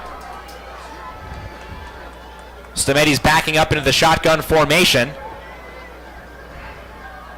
3rd and less than a yard. Marini shifts to the backfield pistol. Corral, the blocking back. Inside give to, no, Stemetti keeps it. He's going to run for it. Puts his head down. And touchdown, Henderson State. They gave it to him. Stemetti took a massive hit from Dion Knox. The ball came free, but they say he broke the plane of the goal line, and Henderson State gets the touchdown by an eyelash. But once you break it, it's dead. I mean, you're good. Timo Martinez on to complete the drive with the PAT. Holder will be Julio Cervantes with 6 minutes and 15 seconds to go in the third quarter. Snapper is Nick Stone. Snap good, hold looks good, kick is up, and it is no good. He missed the extra point, his first extra point miss of the year. So the Reddies down by 8, 17-9. We'll take a break. When we come back, Reddies defense back onto the field. This is Henderson State football. For Henderson State Ready apparel and souvenirs, stop by the Ready Bookstore, located on the HSU campus in the Garrison Center. Open before every game, you can also purchase apparel and gift items under the Ready Bookstore tent during the game. The Ready Bookstore is open 8 to 5 Monday through Thursday and 8 to 4 on Friday. Find us on Facebook, Twitter, and Instagram at Ready Bookstore or online at www.readybookstore.com.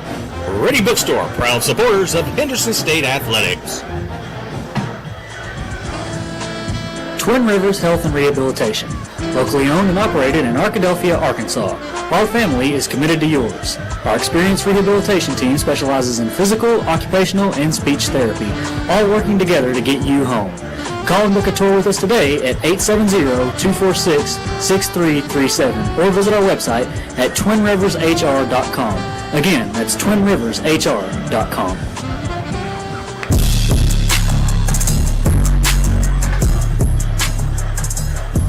Welcome back to Arkadelphia. Henderson State trails 17-9 after going 12 plays and 75 yards in 5 minutes and 20 seconds.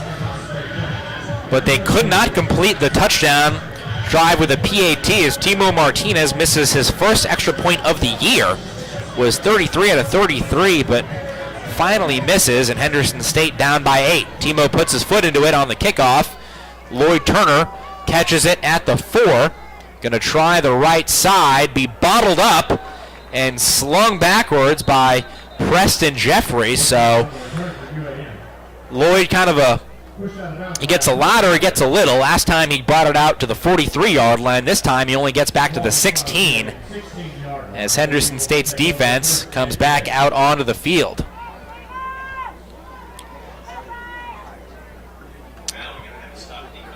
Now the Reddies really need to stop him here, and they don't have the short field like they did on their first drive. A good 3 and out here.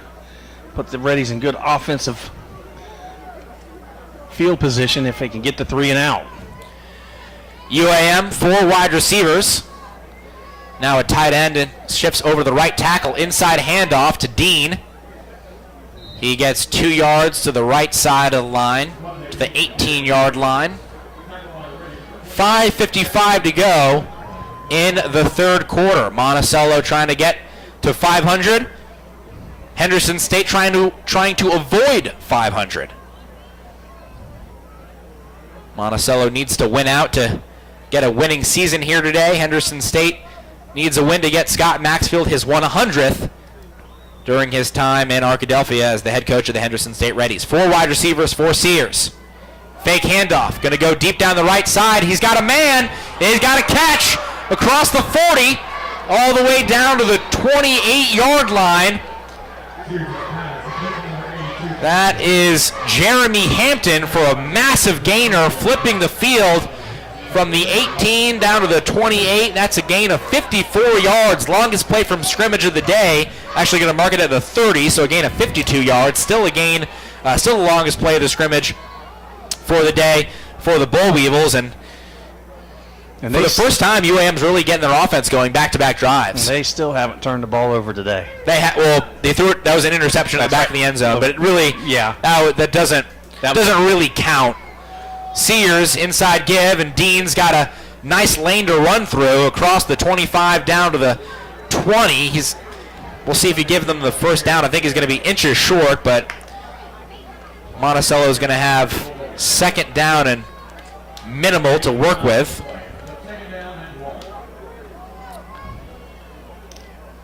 Monticello offense is now starting to click. Yes, it is. Probably got just as many yards on these last two drives as they had in the entire first half. 3 wide receivers for Sears.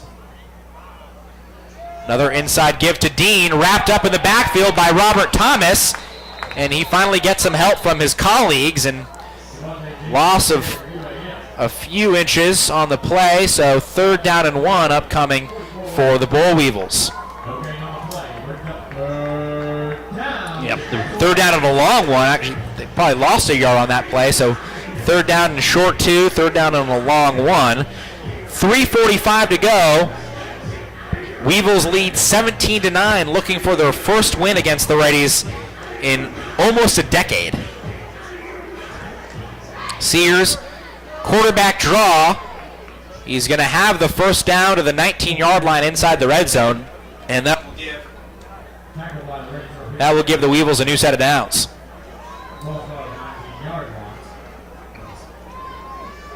So the Reddies now have to bow up here inside, deep in their own territory, and hold this Monticello offense to no more than at least a field goal attempt. A score would push this back to a 2-possession game. DeAndre Washington slots into that kind of lead blocker position. Hand off to Devontae Dean. He does a good job of staying on his feet before being pushed back, but not before he gets up to the 16-yard line for a gain of 3. I tell you, Dean, he just keeps his feet moving. He keeps those legs moving and churning. And what looks like no gain ends up being 2 or 3 yards. That's right. Ricardo Anderson will check back into the game, replacing Josh Puryear. Cam Scholl's out there as well to give Walter Siegel a breather.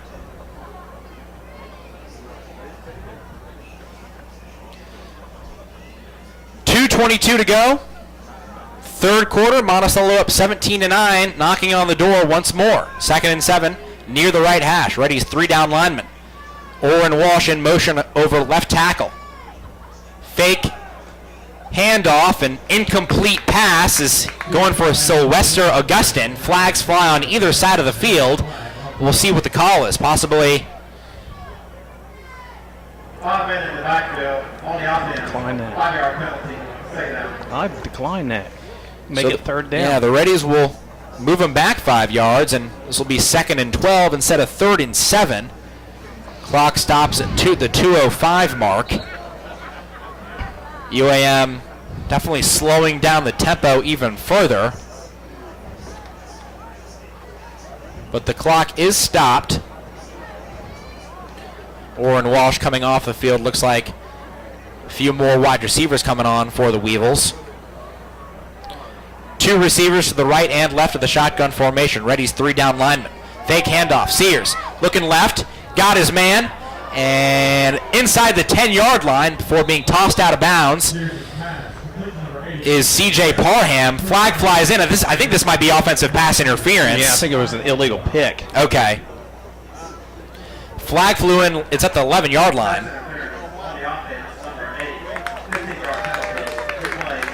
Yeah, he did a little pick screen.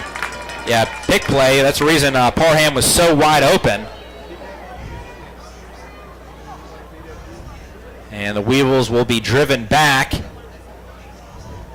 outside the 35 to the 36-yard line. So once again, the Weevils have moved themselves from inside the red zone, or rather inside the 25-yard line, to outside field goal range. So Henderson State defense getting a little bit of a break here with the Weevils shooting themselves in the foot. 2nd and 27. Henderson State's defense has to take advantage of this opportunity. 3 receivers and a tight end for Sears. Fake handoff. Got a clean pocket deep down the left side. Looking for Parham. And it's dropped by Shane Sanders. Looked like he might have had a beat on the ball. But really nice coverage from the freshman either way as the pass falls incomplete. And third down and a mile will be upcoming for the Weevils with 1 minute and 25 seconds to go in the third quarter. Well, the big thing is that ball was underthrown a bit, and it allowed the receiver, Parham, he actually turned to become a defender. They'll prevent the interception. Sears has 4 wide receivers. One splits back to the backfield. Reverse, flea flicker. Sears gets rid of it, and the Reddies stay on top of it. Robert Thomas slings down. That's the number, looking for a number. Thought it was number 16. Couldn't make him out. On the roster, there's no number 16. I think it's Tyler Staples. Well, either way, it's a no gain off of what looked like a reverse flea flicker for the Bull Weevils. And they're going to be forced to most likely pooch punt it here as Cole Sears will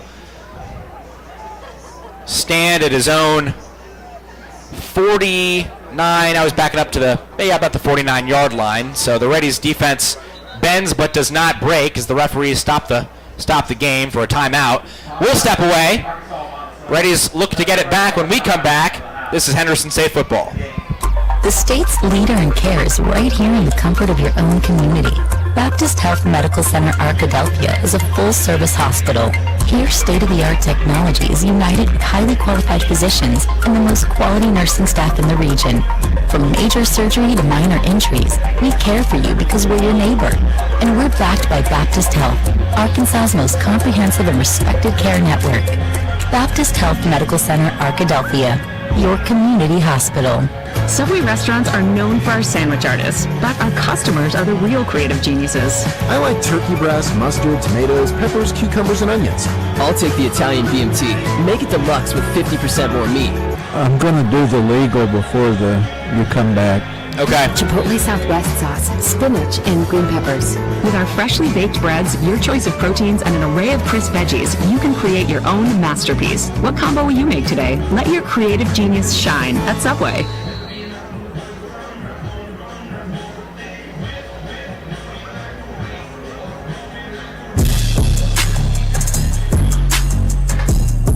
Welcome back to Arkadelphia. Cole Sears gets the pooch punt away, lands at the 15-yard line, takes a lucky Reddies bounce in the sense of the Reddies didn't have anybody returning the kick, so if that takes a Weevils bounce, they probably down it at the 1. They down it at the 11, and that is where the Reddies will start their next offensive possession, down by 8, 17-9, with 25 seconds remaining in the third quarter. Long way to go here for Henderson, but just got to be patient and just keep moving the sticks. 25-yard kick, no return on the punt from Cole Sears. Stemeti out there with 4 receivers, 3 to the right, 1 to the left of the shotgun formation. Take the snap, quick drop, swings it out to Corral Hall. He gets a nice block from Doug Johnson on the crackback, and Hall will be pushed out of bounds across the 15 to the 16-yard line. Actually mark it at the 17. Nice gain of 6. Nice check down there for Richie Stemeti. Hall's third catch of the afternoon. Stemeti gets the snap away, and it's going to be knocked up in the air, caught by Ethan Lazarick. Wow, what amazing concentration there from the junior, and that was the last play of the third quarter as Lazarick makes a catch and gets across the marker for the first down. We'll take another break while they flip the field. Fourth quarter when we return. This is Reddies football. Close your eyes. Unless you're driving. Then that's dangerous. But everyone else, close your eyes. Picture this. It's a Monday afternoon. You're standing at the counter at Domino's as they hand over a delicious, cheesy, melty, hot, large, 3-topping pizza. You hand the smiling Domino's employee $7.99, plus tax of course, of your hard-earned cheddar. You feel invigorated and alive. Now, picture this. It's a Friday. You're standing at the counter at Domino's as they hand over a delicious, cheesy, melty, hot, large 3-topping pizza. You hand the same Domino's employee more cash than you did on Monday? But that doesn't make any sense. But then, a radio commercial comes from on high and says, Domino's is now extending its $7.99 large 3-topping carryout deal to all day, every day. You fist pump into the air, punching the roof of your car. You are alive again! But your fist hurts. But you're still thinking about Domino's. Carryout only. You must ask for this limited time offer. Price of participation and charges may vary. Welcome back to Arkadelphia. At the beginning of the fourth quarter, Henderson State has a first down at their own 24-yard line. Stametti in the shotgun with three wide receivers. Fake handoff, got a clean pocket, looking to go deep down the middle of the field. He's got Murray and just overthrows him an inch too far for the senior wide receiver. Murray had beaten his defender, Jamel London, and that would have been a touchdown if Murray's able to haul that one in. Great play call coming out of the timeout. So Reddies back up, reset for 2nd and 10, the 24-yard line. 4 wide receivers for Stametti in the shotgun. 3-step drop, under some pressure, going to his skate. He'll be hit down after a gain of 1, maybe 2 yards. Turns a 2-yard loss into a 2-yard gain. Anthony Walker with a shoestring tackle. Big play upcoming here for the Reddies. 3rd and 8, 14:30 to go in the fourth quarter. Reddies trail 14-9. Stametti looking over to the sideline. 15 seconds on the play clock. Plenty of time for a possible audible. Better hurry. Now 5 on the play clock. Stametti steps back in the shotgun. Looking right. Got Lazarek, but he's not going to have the first down. Going to be about 3 yards short. Caught at the 31. They're going to spot it at the 32. He needed the 34, and the Reddies will punt. As a receiver, you got to know where your sticks are. You have to get up across the sticks on 3rd down. Just a young mistake right there. It was a good catch. Probably thought he could get a couple. Reddies will punt. Line of scrimmage, the 32. Esparza standing at his own 18. Short snap, but Esparza gets it away. A low line drive kick and a bounce at the 29-yard line. Takes a Reddies bounce. It's fielded by Trey Fleming at his own 14, and that's where he goes down. A really nice special teams tackle made by Ricky Henderson. So 54-yard punt, no return for Esparza. He does a good job of flipping the field. We'll take another timeout.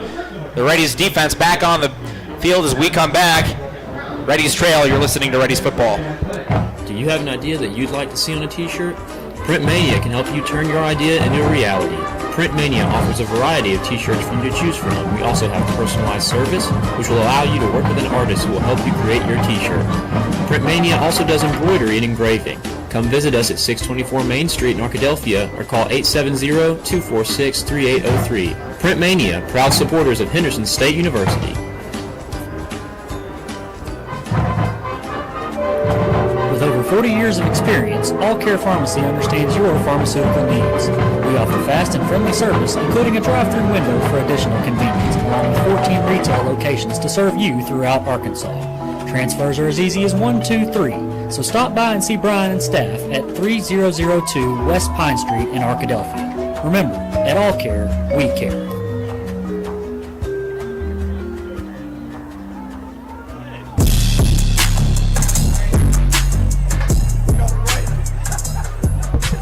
Welcome back to Arkadelphia.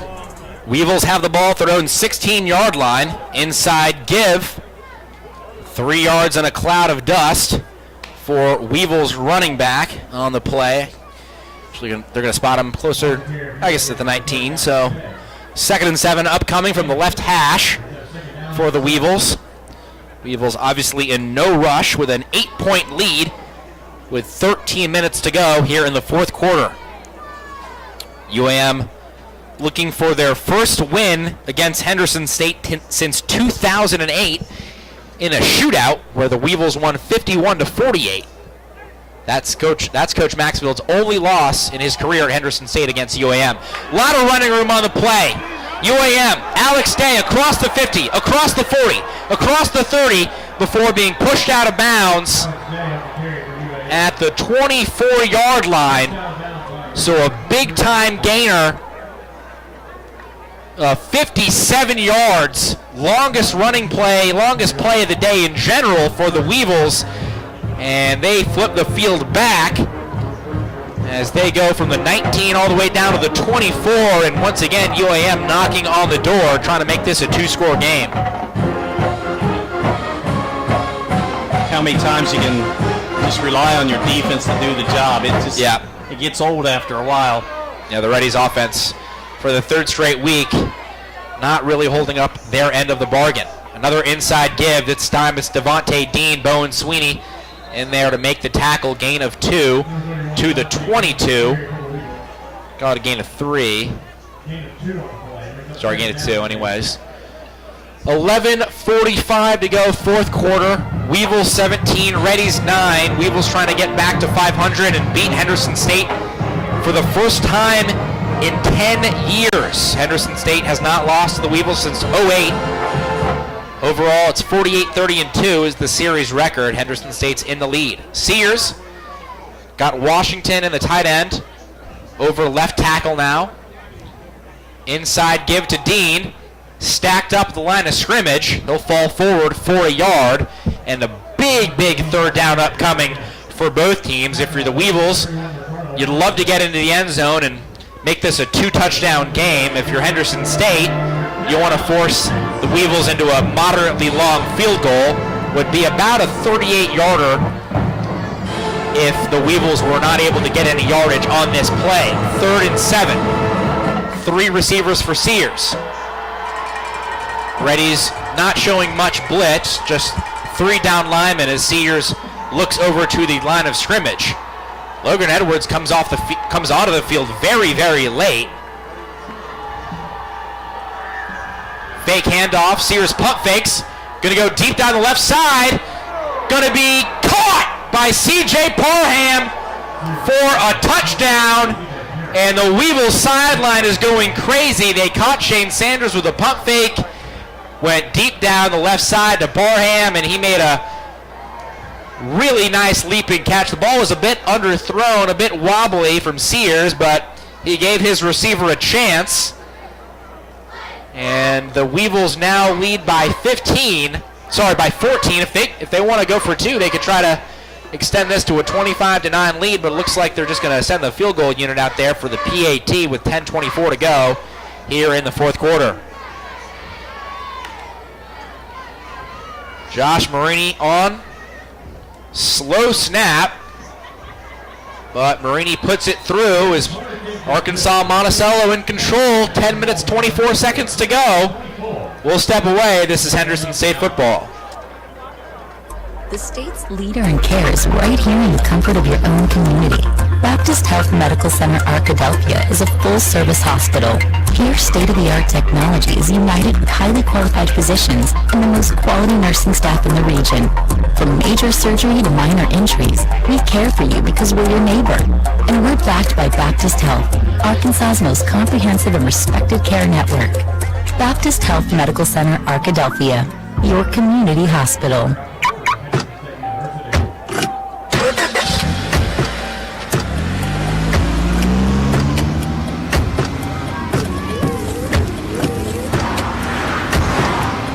Driving has a rhythm all its own. Don't wreck it with a text. Before you get behind the wheel, silence your phone. Or better yet, designate a texter. For more text-free driving tips, visit stoptextstoprex.org. Brought to you by the Ad Council and the National Highway Traffic Safety Administration. Welcome back to Arkadelphia. The Bull Weevils back up by 2 touchdowns. 24-9 now. 10:24 to go in the fourth quarter. 21-yard pass touchdown from Sears to C.J. Parham.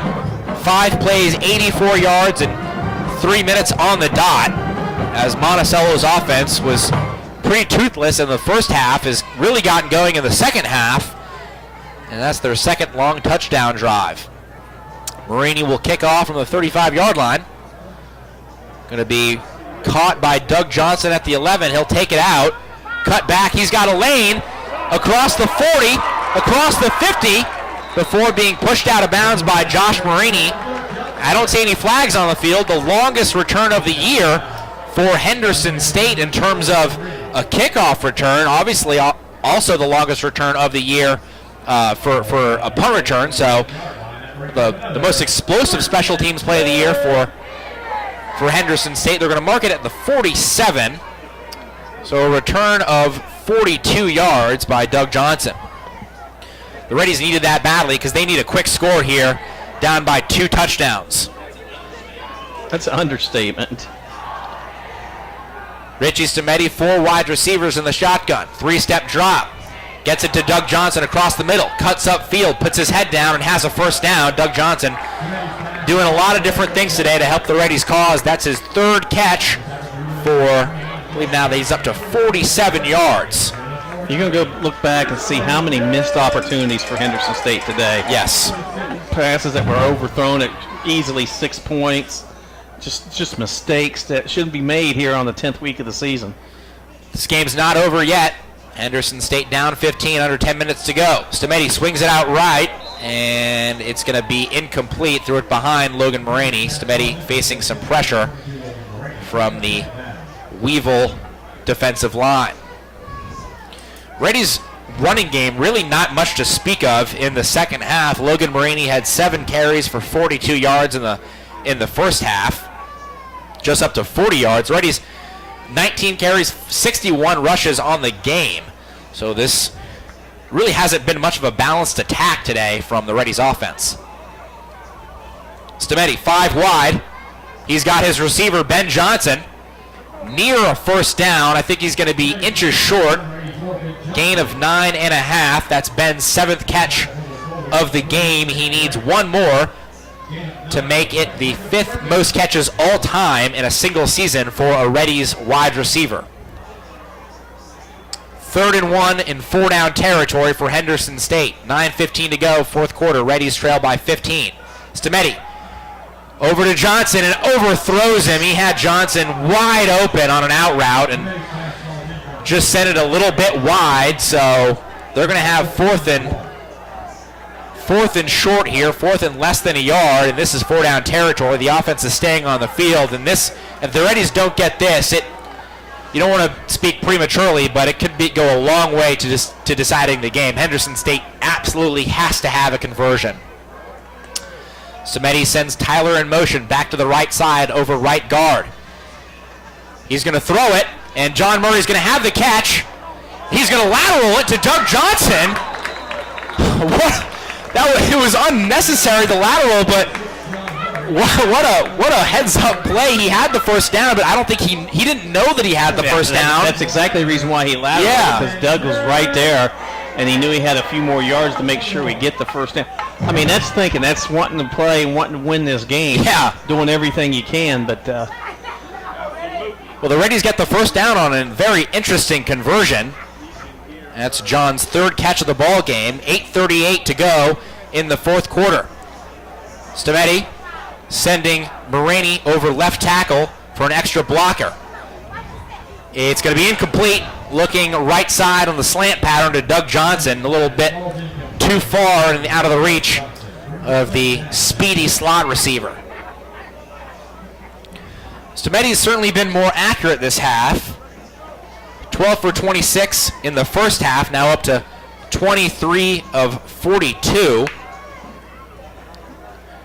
23 of 43 now. So 11 for 17 in the second half as he drops back, evades a tackler, and throws on the run. They're going to rule that one incomplete. I thought he had his man John Murray over there, but they're going to rule that, say he didn't come down with the ball in bounds. A guy we haven't seen this second half really is Chase Lodry. We know Chase has kind of been battling a lower body injury all year, but could be ailing him here today. 8:17 to go, ball on the left hash at the 21-yard line. Samedi, 4 wide receivers in the shotgun. Drops back, under some pressure, gets away, still on his feet to the end zone, and incomplete. Was looking for Ben Johnson. Ben just ran out of real estate over there. And I think Samedi, once he got free, he could have ran it. Yeah, he could at least got a chunk of that first down yardage. Right.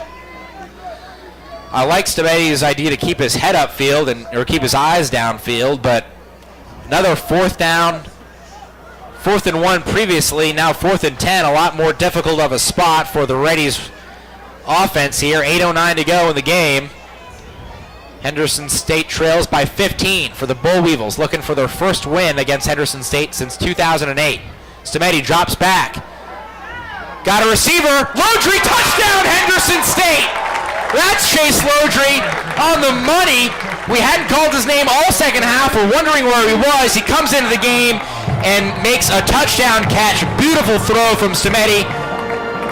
And it looks like the Reddies offense is going to stick on the field and go for 2 here with 8:02 to go in the game. They don't have to go for 2, but as an extra point would make it keep it a 1-score game, but you want to get back within 7, I guess. Looks like Samedi's going to start from under center here. Murray in motion across the formation. Haven't really seen this formation a ton. Reverse play. Lodry on the left side going to throw. Samedi, he's got it. 2-point conversion is good, and the Reddies are within 7. Troy, that was a very, very, very dangerous throw because Lodry could have walked into the end zone. He elected to throw it. He almost short-armed. And Samedi was so wide open, he almost short-armed it, like you said. But Samedi makes a very acrobatic sliding catch, and the Reddies back with life, down just 7, with plenty of time left in this game. 8:02 to play in the 4th quarter. Now you got to turn to your defense. Got to have the defense come up big.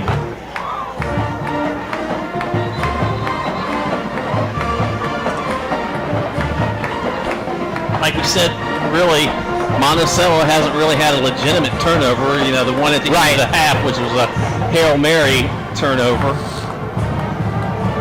9 plays, 47 yards on the touchdown drive for the Reddies. 20-yard pass thrown by Richie Samedi, his first passing touchdown of the game. And the catch was made by Chase Lodry, whose name we hadn't called all second half, but he comes off the bench and makes a big-time play to get the Reddies back within 1 score. With just over a quarter to play, as Timo Martinez steps up into the kickoff, a line drive boot, and Timo, not having a good day today, kicks it out of bounds. Not what he wanted to do, and the Bull Weevils are going to have pretty good field position here when they come back onto the field. The 35-yard line. Yeah, ball's going to be at the right hash. Well, let's hope we don't have to rely on a kick to win the game. Just right now, because Timo's just having a rough day. Right. And, when those things start mounting up and then you get to a game chance where you can win it, you start thinking about the previous things happened previously to you. Now, Reddy defense here just has to stop them. Slow down the Monticello offense this half, which has been pretty darn stout. Bull Weevils inside handoff goes to Devontae Dean, still on his feet. Dean running hard all the way up to the 44-yard line for a gain of 9. Broke multiple tackles on the play, and he's very close to a first down as the clock ticks down under the 8-minute mark here in the 4th quarter. Weevils in no rush with a 1-touchdown lead, 24-17. Sears back in the shotgun pistol formation. Another inside give to Dean. He's got first down across the 50 before being taken down by Mercado Anderson and Antonio Franklin.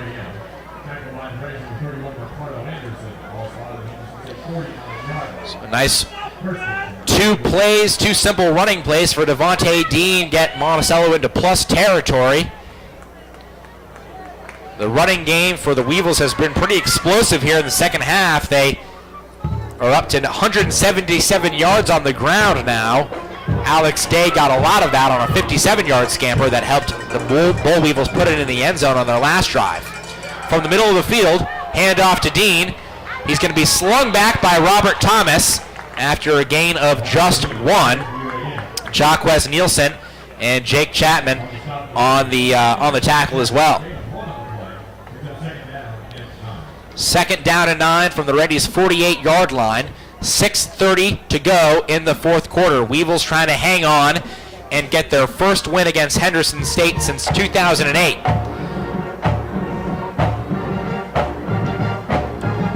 Sears and company back up to the line of scrimmage. Orrin Walsh over left tackle in a tight end formation. Fake handoff, out route, and a really nice catch made by the Bull Weevils receiver Jeremy Hampton, and that's going to move the stick. Shane Sanders on the coverage, but not really playing close to the receiver on that play, and the Weevils get another first down. If you're Henderson State, you almost need to think about a score would maybe ice the game here, because any score of any kind would make this a two-possession game with under 6 minutes to go. Sears in the pistol. Dean is behind him. Inside handoff, and he slips. He had a little bit of a hole there over left guard, but Dean slipped. The turf monster got him, and he goes down for a gain of an inch or two. Second and long. 5:15 to go. Fourth quarter. Reddies trying to complete the comeback. They were down 24-9 a few minutes ago before a long touchdown pass on 4th and 10 from Stamedi to Lodry. Got them back within one score, and then a 2-point conversion from Lodry back to Stamedi. Lodry threw the pass, got them the 2. Sears, fake handoff down the right side, and this is going to be, I think it's intercepted, and it is! Bryson Gibson with a huge play for the Reddies. Bryson's first interception of the year, and it could not have come at a better time for the Reddies. They'll get the ball back with less than 5 minutes to play, long field to go, but the Reddies have life. Bryson had great defensive position, turned to the ball, was watching it all the way in, and made a great catch.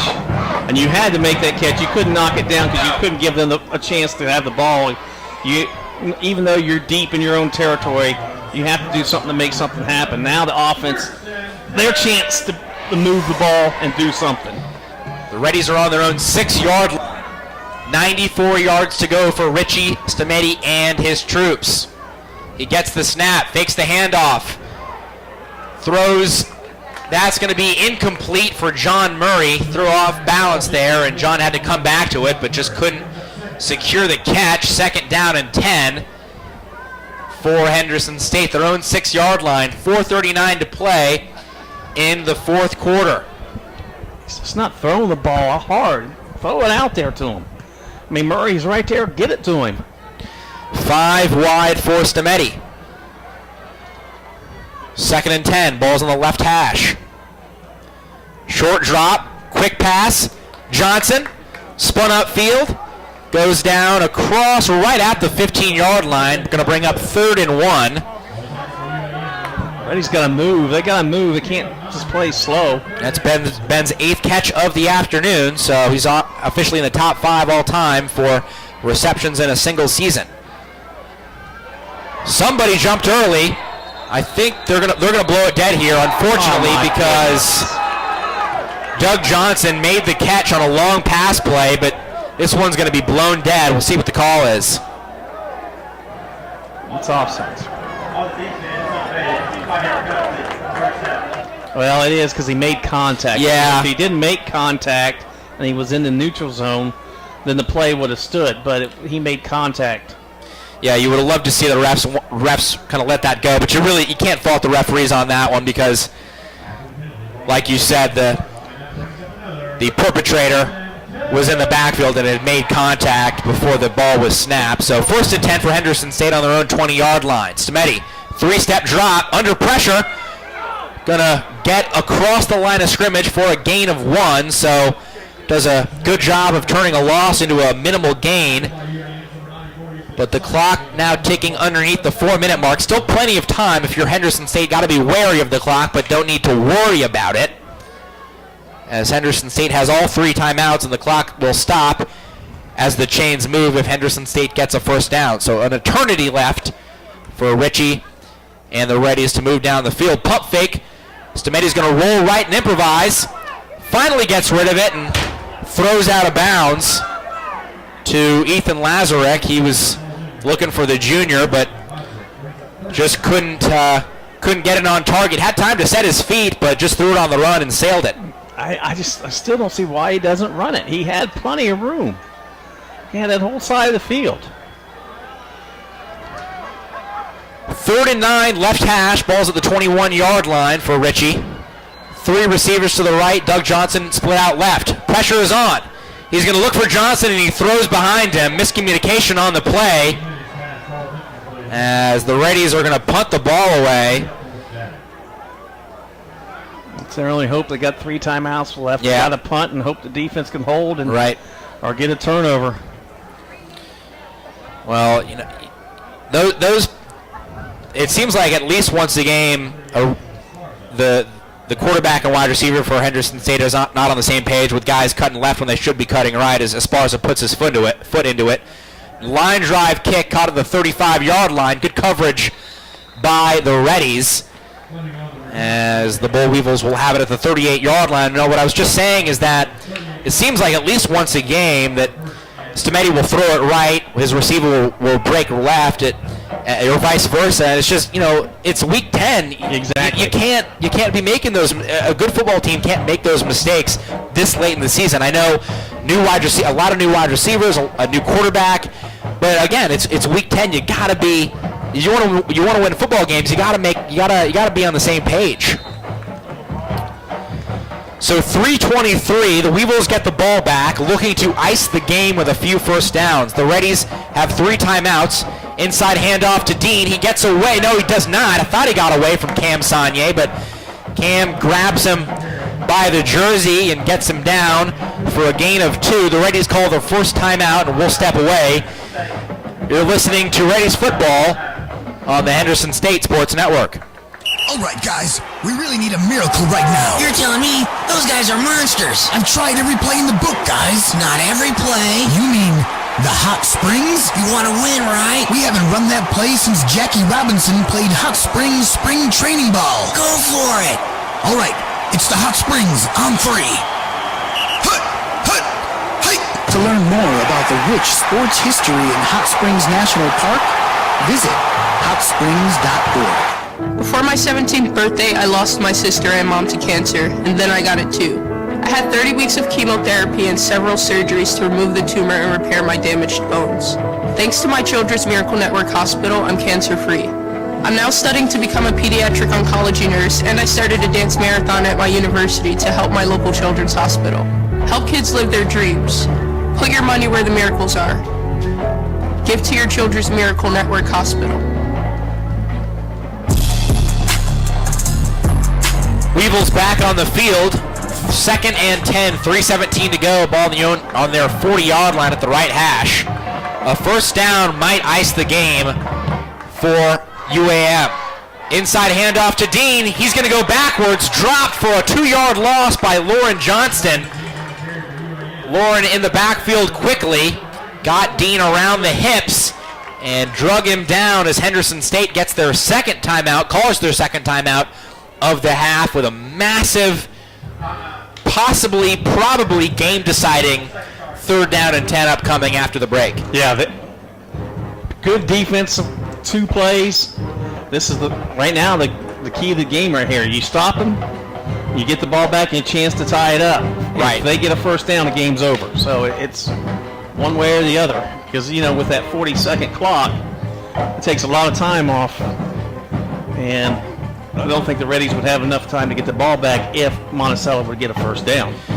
I was just thinking about the turnover battle today. It's now even with the Reddies throwing 2 picks and UAM throwing 2 picks, but it's really not in the sense of UAM's first was just a heave to the end zone at the end of the first half, and the second was effectively a pooch punt. The Reddies' 2 interceptions one took points off the board for Henderson State and put points on the board for UAM. So again, talked about the turnover margin when we talked with Coach Maxfield, but it's even, but it's not really. It's at the same time, right, it's really not even. Bowl Beavles 10 points off turnovers, Reddies 0. Yeah, right. Sears in the shotgun, sending a man in motion. Quarterback draw, gonna be hit down at the line of scrimmage. I think Henderson State, yes, they will grab their final timeout of the game with 3:07 to go. And Troy, I'm a little surprised that UAM didn't decide to air it out there. You know, obviously, if you air it out and it's incomplete, you'll leave the Reddies with a timeout. But on 3rd and 10, if you air it out and complete it, you pretty much end the game. So I'm very happy with the result, but at the same time, I'm a little bit surprised UAM played so conservatively. Here's the other thing you look at. When does the Reddies have a long, sustained drive? Right. They figure a punt. They have not put together a 8-9 play, 70-yard drive today. You know, that's what Monticello is counting on. Plus, they're up by 7. You know, if they were only up by 3, they may do something different, but they're up by 7 right now. UAM back onto the field in punt formation. They're going to boot it at their own 38-yard line. Sears will... Line of scrimmage is the 38. Sears will probably punt it closer to the 35.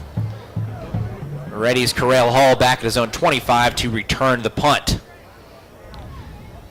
The punt block is on. Sears gets it away. A short, high kick that is out of bounds. Let's see where they mark it. Referee is still walking, and they're going to put it at the 32-yard line. Punt of just 30 yards, so Henderson State, the decision to punt earlier works out. The Reddies get the ball back with 3 minutes and 1 second to go. No timeouts, but the clock stops when you get out of bounds, and it also stops when you get first down. So still plenty of time for Henderson, but they do need to get in the end zone. Field goal will not help them. Stometi back onto the field, 5 wide receivers, 2 to the right, 3 to the left. Empty backfield. Short drop for Stometi. Over the middle to Doug Johnson, runs into the referee, but breaks a tackle and stays on his feet. Gets all the way up to the 38-yard line, but does not get out of bounds. So the clock continues to tick across 2:45. The Reddies are probably going to snap this one close to 2 minutes and 30 seconds to go on the game clock.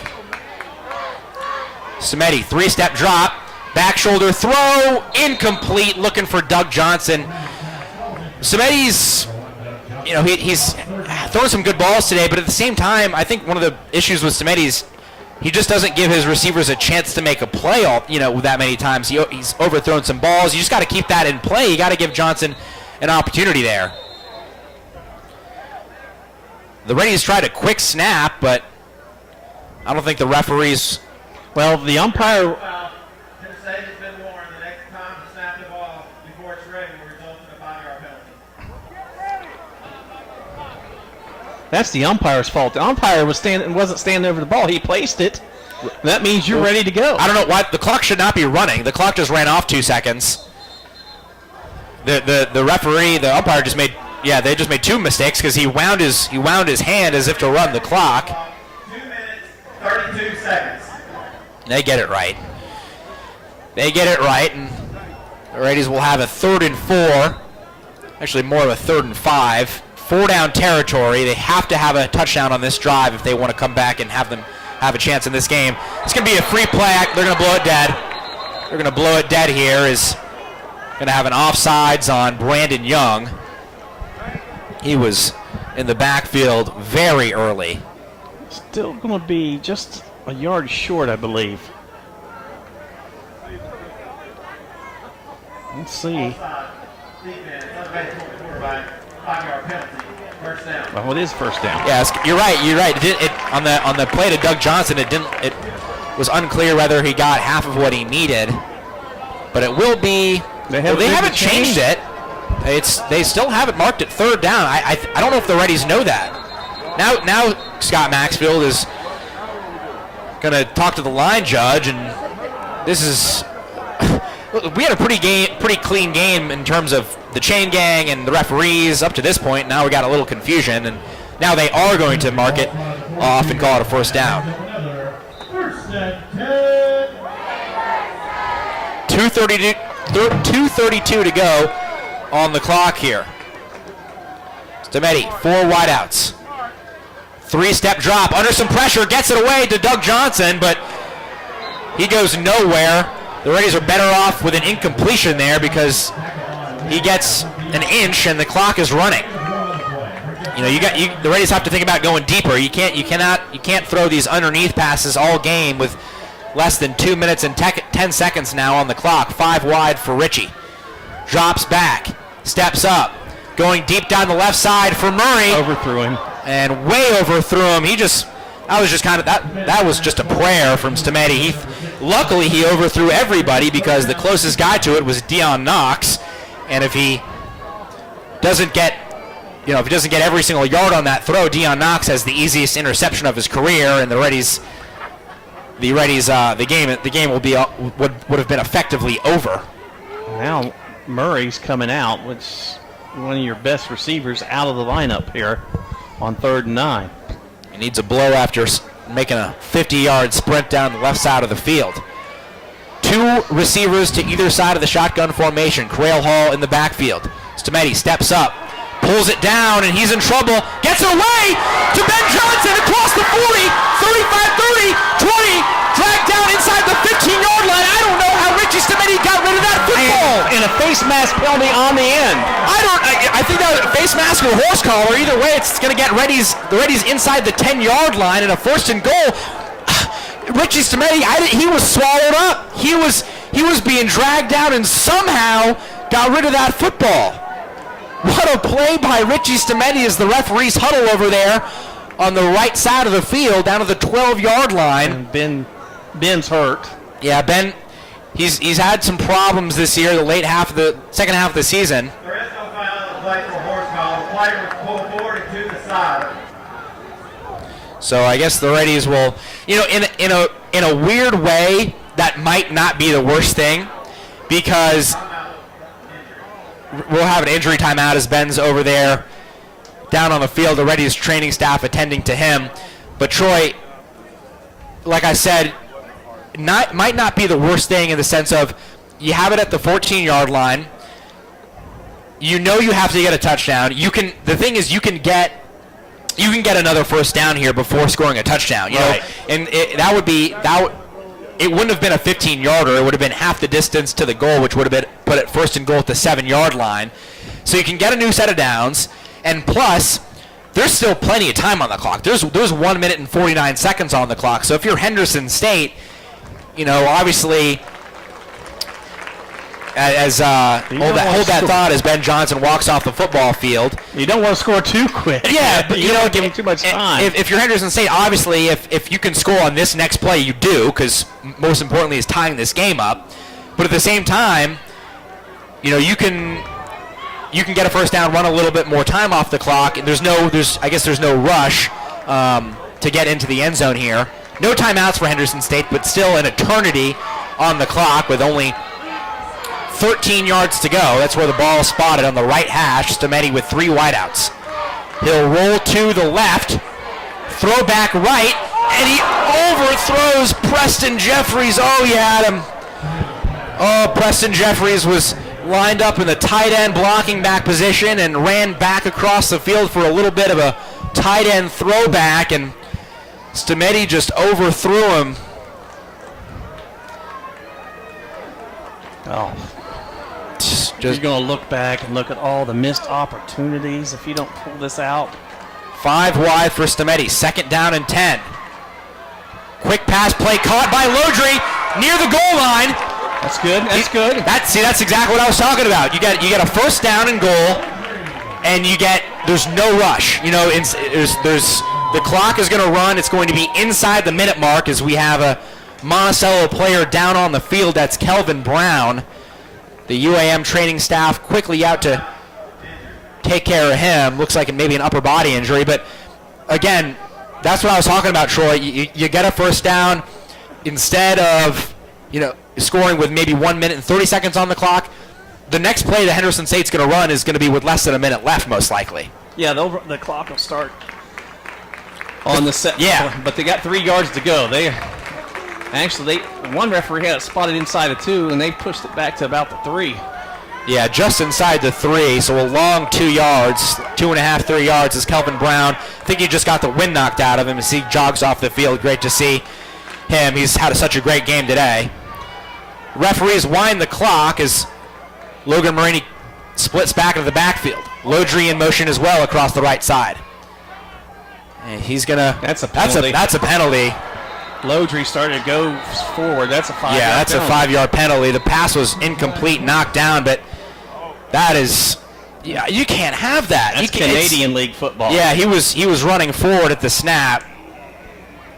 Gosh. That's just because that moves it down from a 1st and goal at the 3 to a 1st and goal at the 7 or 8. To 8. It should be back to 8. Yeah, I mean it's inside the back nose of the ball is at the 8, will be at the 8-yard line, it seems. Yeah, legal procedure by the Reddies, and they're gonna. Yep. 2 minute motion at the same time on the offense. 5 minute, 5-yard penalty. Replay it down. The Reddies try to get fancy there, and it doesn't pay off. So, 1st and goal. Still 1st and goal here. After the incomplete pass was nullified by the false start. 4 wide receivers for Stemeti. Reddies need a touchdown. 1 minute and 11 seconds to go. Stemeti scrambling, looking right, improvising, throwing back across his body and just overthrowing Ben Johnson, just out of the reach of his 6'2 wide receiver from Sapulpa, Oklahoma. Good idea by Stemeti to throw back across his body, but just couldn't get the ball down, and clock stops, 1 minute and 4 seconds to go. Ball marked at the 7.5-yard line. 2nd and goal from the left hash. Reddies need a touchdown to continue this game. Stemeti, pump fake. Moving back to the left, deep to the left side of the end zone. Incomplete pass. Some contact there, but they're going to say, I think that ball is uncatchable. See, it's 1st and goal on the 2-yard line, and you move 4 men in motion, and you get fancy with it. And now it's 3rd and goal from the 7. I just don't get it. Why not just run it up the middle 3 times? It's just 2 opportunities for the Reddies to get in the end zone now. 3rd and 7, 3rd and goal from the 7. 5 wide for Stemeti. Gets the snap, 3-step drop, incomplete. Looking for Johnson and just fired it too high. Didn't matter even if he would have caught that ball, it wouldn't have meant much because he wouldn't have even been close to the end zone. And now Henderson State 4th and game, not 4th and goal, 4th and game. They had it 1st and goal at the 2-yard line. They ran a complicated set, got a false start, and have had 3 incompletions. A touchdown will continue the game. Anything else effectively ends it. Stemeti, 5 wide. 3-step drop, clean pocket. Looking for a man, and it's going to be incomplete. This game is going to end. He had Doug Johnson open on the left side, tried to force it into Ben Johnson. And I just don't understand. Series. That was a bad series right there. Those last 4 downs. Yeah, you have 1st and goal at the 2-yard line, and you motion 3 guys. You send another guy in motion, and Arkansas-Monticello is going to take 2 knees and end the game.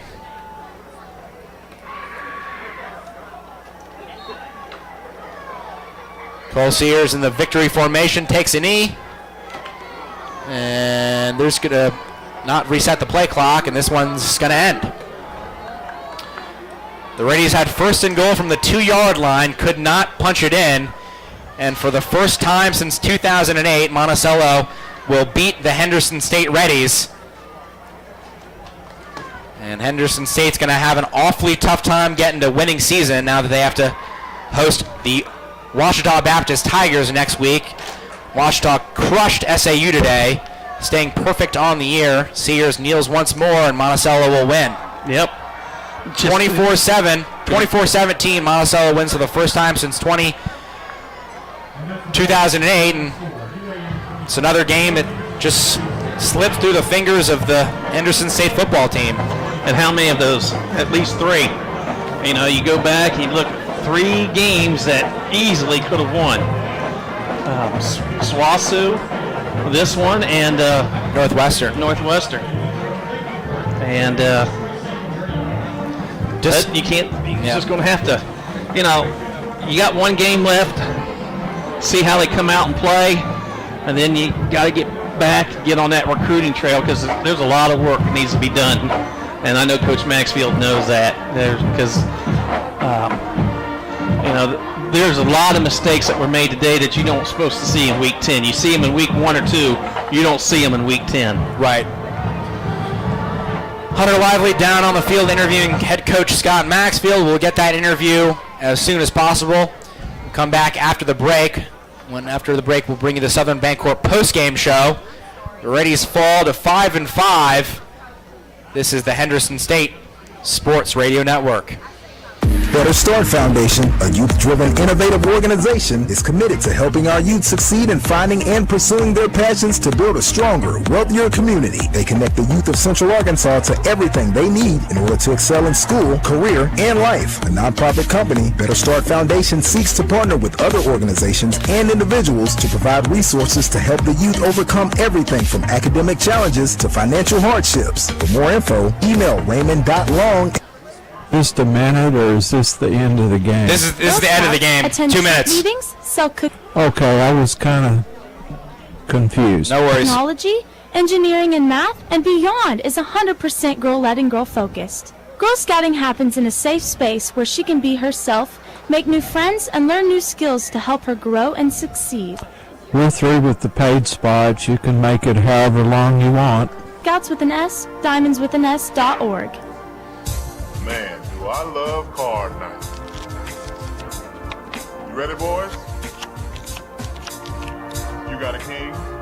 Go, fish Dad. Oh, come on. This is WWE superstar Titus O'Neil. It only takes a moment to make a moment. Take time to be a dad today. Learn more at 877-4DAD-411 or visit fatherhood.gov. Brought to you by the U.S. Department of Health and Human Services and the Ad Council. Adopt US Kids presents Multiple Choice Parenting. You've messed up your daughter's haircut. Do you A, get spiritual? Mom, where's the mirror? Beauty is within. Oh. B, find the positives? Less time blow drying, more time texting? Or C, show empathy? Mom, you really don't have to. Twinsies! I kinda love it. You don't have to be perfect to be a perfect parent. Thousands of teens in foster care will love you just the same. For more information on adoption, visit adoptuskids.org. A message from the U.S. Department of Health and Human Services, Adopt U.S. Kids, and the Ad Council. Welcome back to Arkadelphia. Henderson State drops a very tough one, 24-17, or 17-24 rather, against the University of Arkansas-Monticello Bull Weevils. Their first loss to the Weevils since 2018. Reddies had an opportunity to score with a minute to go. Had the ball first and goal on the 2-yard line. A legal procedure penalty brought it back to the 7-yard line, and 3 incomplete passes, or rather 4 incomplete passes in a row, sealed the Reddies' fate as Henderson State falls to 5-5 and going to have to wait at least one more week to secure the 100th win for Coach Scott Maxfield. A massive win for the Monticello program as a whole, really. Hud Jackson took over a tough program. Doesn't have a pretty record there at Monticello, but he's done pretty good work, and for him to beat Maxfield for the first time in a long time has got to be a monkey off the back for Coach Jackson. We caught up with Coach Maxfield after the game. We'll see what the head ball coach had to say.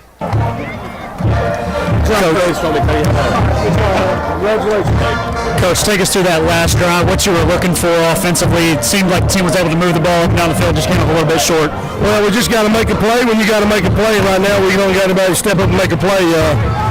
we had 4 shots inside the 10-yard line, couldn't get it done. So, that would have put it into overtime. Hopefully we could have made the extra point, but it shouldn't have come down to that. We dug a hole, we fought back out, but we're not good enough to get out of the hole right now. The team looks to bounce back. A tough task coming in with Ouachita next week. A week from today, your message to the team as you head into Walker after this game? Well, if you can't get up for next week, you're never going to be able to get up. So, just got to regroup and try to give a fight back, Coach, thank you. Thank you. Well, short and to the point, Right. You can hear the disappointment in Coach Maxfield, and he's right. I mean, we haven't really had any team leaders stand up this year. Usually you have a couple guys that are the big team leaders. I think Ben Johnson's your big one, but nobody has stepped up to, consistently. take the bull by the horns and take this team on their back and go. And that's what you need. You need 2 or 3 big leaders, on offense and defense to get this team together, and it just hasn't really the last 2 years. And Right. Coach Maxfield will tell you that right out of the gate. He says we just do not have any team leaders, and we're going to have to find some definitely before next year. Yeah, it was a really, really tough one. The Reddies got off to a tough start in this one. The first score came defensively with 5:15 to go in the first quarter. Marshad Melancone returned an interception, 52 yards for a touchdown, which gave Monticello a 7-0 lead after a Josh Marini PAT. Then a Josh Marini 41-yard field goal put the Weevils up 10-0. That was after Timo Martinez missed a field goal for the Reddies. A Timo Martinez 23-yarder got the Reddies on the board and made it 10-3 bet with 3 minutes to go in the second quarter. That's how the first half ended. In the second half, UAM came right down the field and scored in 6 plays, 57-yard drive, just in 3 minutes and 12 seconds to make the score 17-3. Henderson State responded with their most impressive drive of the game, a 12-play, 75-yard drive capped off by a big collision at the goal line, but Richie Stameti, they said he got in on a 1-yard touchdown run. The PAT was missed, though, by Timo Martinez, and the Reddies trailed by 8. C.J. Parhams caught a 21-yard touchdown pass from Cole Sears to move the Weevils back up to a two-touchdown lead, 24-9, and Chase Lodry connected on 4th and 10. He got a pass from Richie Stameti. 2-point conversion was a pass from Chase Lodry back to Richie Stameti, so a vice versa play on the touchdown, and then the 2-point conversion got the Reddies within 7. The Reddies got the ball back at their own 6-yard line after a Bryson Gibson interception after the UAM was on the move. The Reddies couldn't do much with it, punted it away. UAM then went 3 and out, kicked it back to Henderson State. Henderson State faced a few 4th downs, and Stameti made a fantastic play. He was gobbled up in the backfield and somehow, some way, was able to get it out to Ben Johnson, who went 44 yards down the right sideline for a big play, got it inside the red zone. Henderson State got it inside the 5, but with 1st and goal at the 2.5 yard line, Henderson State got an illegal procedure penalty, backing them up to the 7-yard line. 4 incompletions in a row, and the game was over after 2 Cole Sears kneel downs.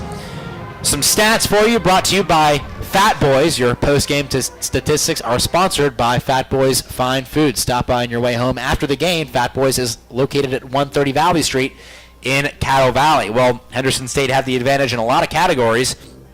23 first downs to UAM's 15. The Reddies completely abandoned the run game in the second half. I know you're down by 2 touchdowns, but Logan Maroney, he had 7 carries for 42 yards in the first half. In the first half, 7 carries for 40 yards. In the second half, they gave him the ball 1 time. You're trying to play catch up, but just complete abandonment of the run for Henderson State. The Reddies finish with just 20 rushing attempts for 62 yards. So after that kind of mid-season rushing explosion, rushing renaissance, the Reddies' ground game unable to get any traction. UAM really exploded in the second half on the run game. They ended up with 37 carries for 178 yards, so a nice average for them on the day. Did just enough to kind of keep the Reddies' defense guessing and on their heels. HSU 360 yards passing to UAM's 185. Total offense, Reddies ran 82 plays and gained 422 yards. UAM ran 60 plays for 363. Two interceptions thrown by either team, but those interceptions, not all interceptions, not all turnovers are created equal. Henderson State got 2 interceptions that were effectively kind of punts, and UAM got 2 interceptions that led to points. I believe it was 10 turnovers, 10 points off turnovers from UAM, no points off 2 turnovers for the Reddies. The Reddies played pretty well, were pretty well disciplined today, just 3 penalties for 39 yards, UAM 8 penalties, 60 yards. TOP, time of possession, even. Henderson State 30-25, UAM 29-35. Henderson State was really good on third down today, 9 of 18. UAM just 4 of 12, but Henderson State 3 of 5 in the red zone. Individual leaders first for the Reddies. Richie Stameti over 300 yards again today, but what we'll remember is the mistakes rather than the touchdowns. 30 for 60, 2 interceptions, one crucial that was obviously returned for a touchdown. Henderson State receiving core led by Ben Johnson as usual. 9 catches, 118 yards for Ben, long of 44. Now needs just one more catch to move to 4th all-time in Reddies history in receptions. He is now 5th all-time. He's had the 5th most catches of all time in a single season for the Reddies, so Ben is having one of the greatest seasons ever in Reddies football for a receiver. Ethan Lazarick, 6 catches, 37 yards. Doug Johnson, his best game as a Reddie, 5 catches, 52 yards. John Murray, 3 catches, 78 yards. Crail Hall, 3 catches, 26 yards. Chase Lodry, 2 catches, 31 yards, and the only touchdown. Preston Jeffries, 1 catch, 12 yards. Roger Jackson, 1 catch, 6 yards for the Reddies rushing. Logan Rainey, 8 carries, 40 yards. Stameti, 7 carries, 16 yards, and a touchdown. Crail Hall, just 4 carries, 5 yards. Robert Thomas, 1 carry, 1 yard for UAM. Cole Sears, a pretty average day, really. 12 for 23, 185 yards, 1 touchdown, 2 interceptions. UAM receiving, that's DeAndre Washington, 3 catches, 63. CJ Parham, 3 catches, 41, and a touchdown. Jeremy Hampton, 2 for 62. Alex Day, 2 for 15. Alex Day led the Weevils on the ground, just 6 carries, but 86 yards. The majority of that came on a 57-yard scamper that helped set up a Weevils touchdown. Devontae Dean, 22 carries, 75 yards. Cole Sears, 6 carries, 21 yards, and a touchdown. Defensive leaders for Henderson State. Robert Thomas put in a really nice game today, one of his best, maybe his best of the year. 7 tackles, 6 solos, half a sack and 2.5 tackles for loss. Cameron Saunier, 7 tackles, 5 solos, and a tackle and a half for loss. So he's officially 5th all-time in Reddies history in tackles for loss. Bowen Sweeney, 4 tackles, 2 solos, half a tackle for loss. Malik Brown, 4 tackles, 3 solos, an interception. Let's see who else. Antoine Rochelle, 3 tackles, 1 solo, half a sack. Bryson Gibson had a big interception, but it ended up not meaning much, as the Reddies could not come back, could not tie it, and could not win it, as they fall 24-17 to the UAM Bull Weevils, who'll get their first win in a decade against this Henderson State Reddies team. We'll take one more break. When we come back, we'll jump around the GAC and then wrap things up from Arkadelphia. You're listening to Henderson State Football. Do you have an idea that you'd like to see on a t-shirt? Print Mania can help you turn your idea into a reality. Print Mania offers a variety of t-shirts for you to choose from. We also have personalized service, which will allow you to work with an artist who will help you create your t-shirt. Print Mania also does embroidery and engraving. Come visit us at 624 Main Street in Arkadelphia or call 8... I'll drop the legal in before you come back. Cool. Proud supporters of Henderson State University.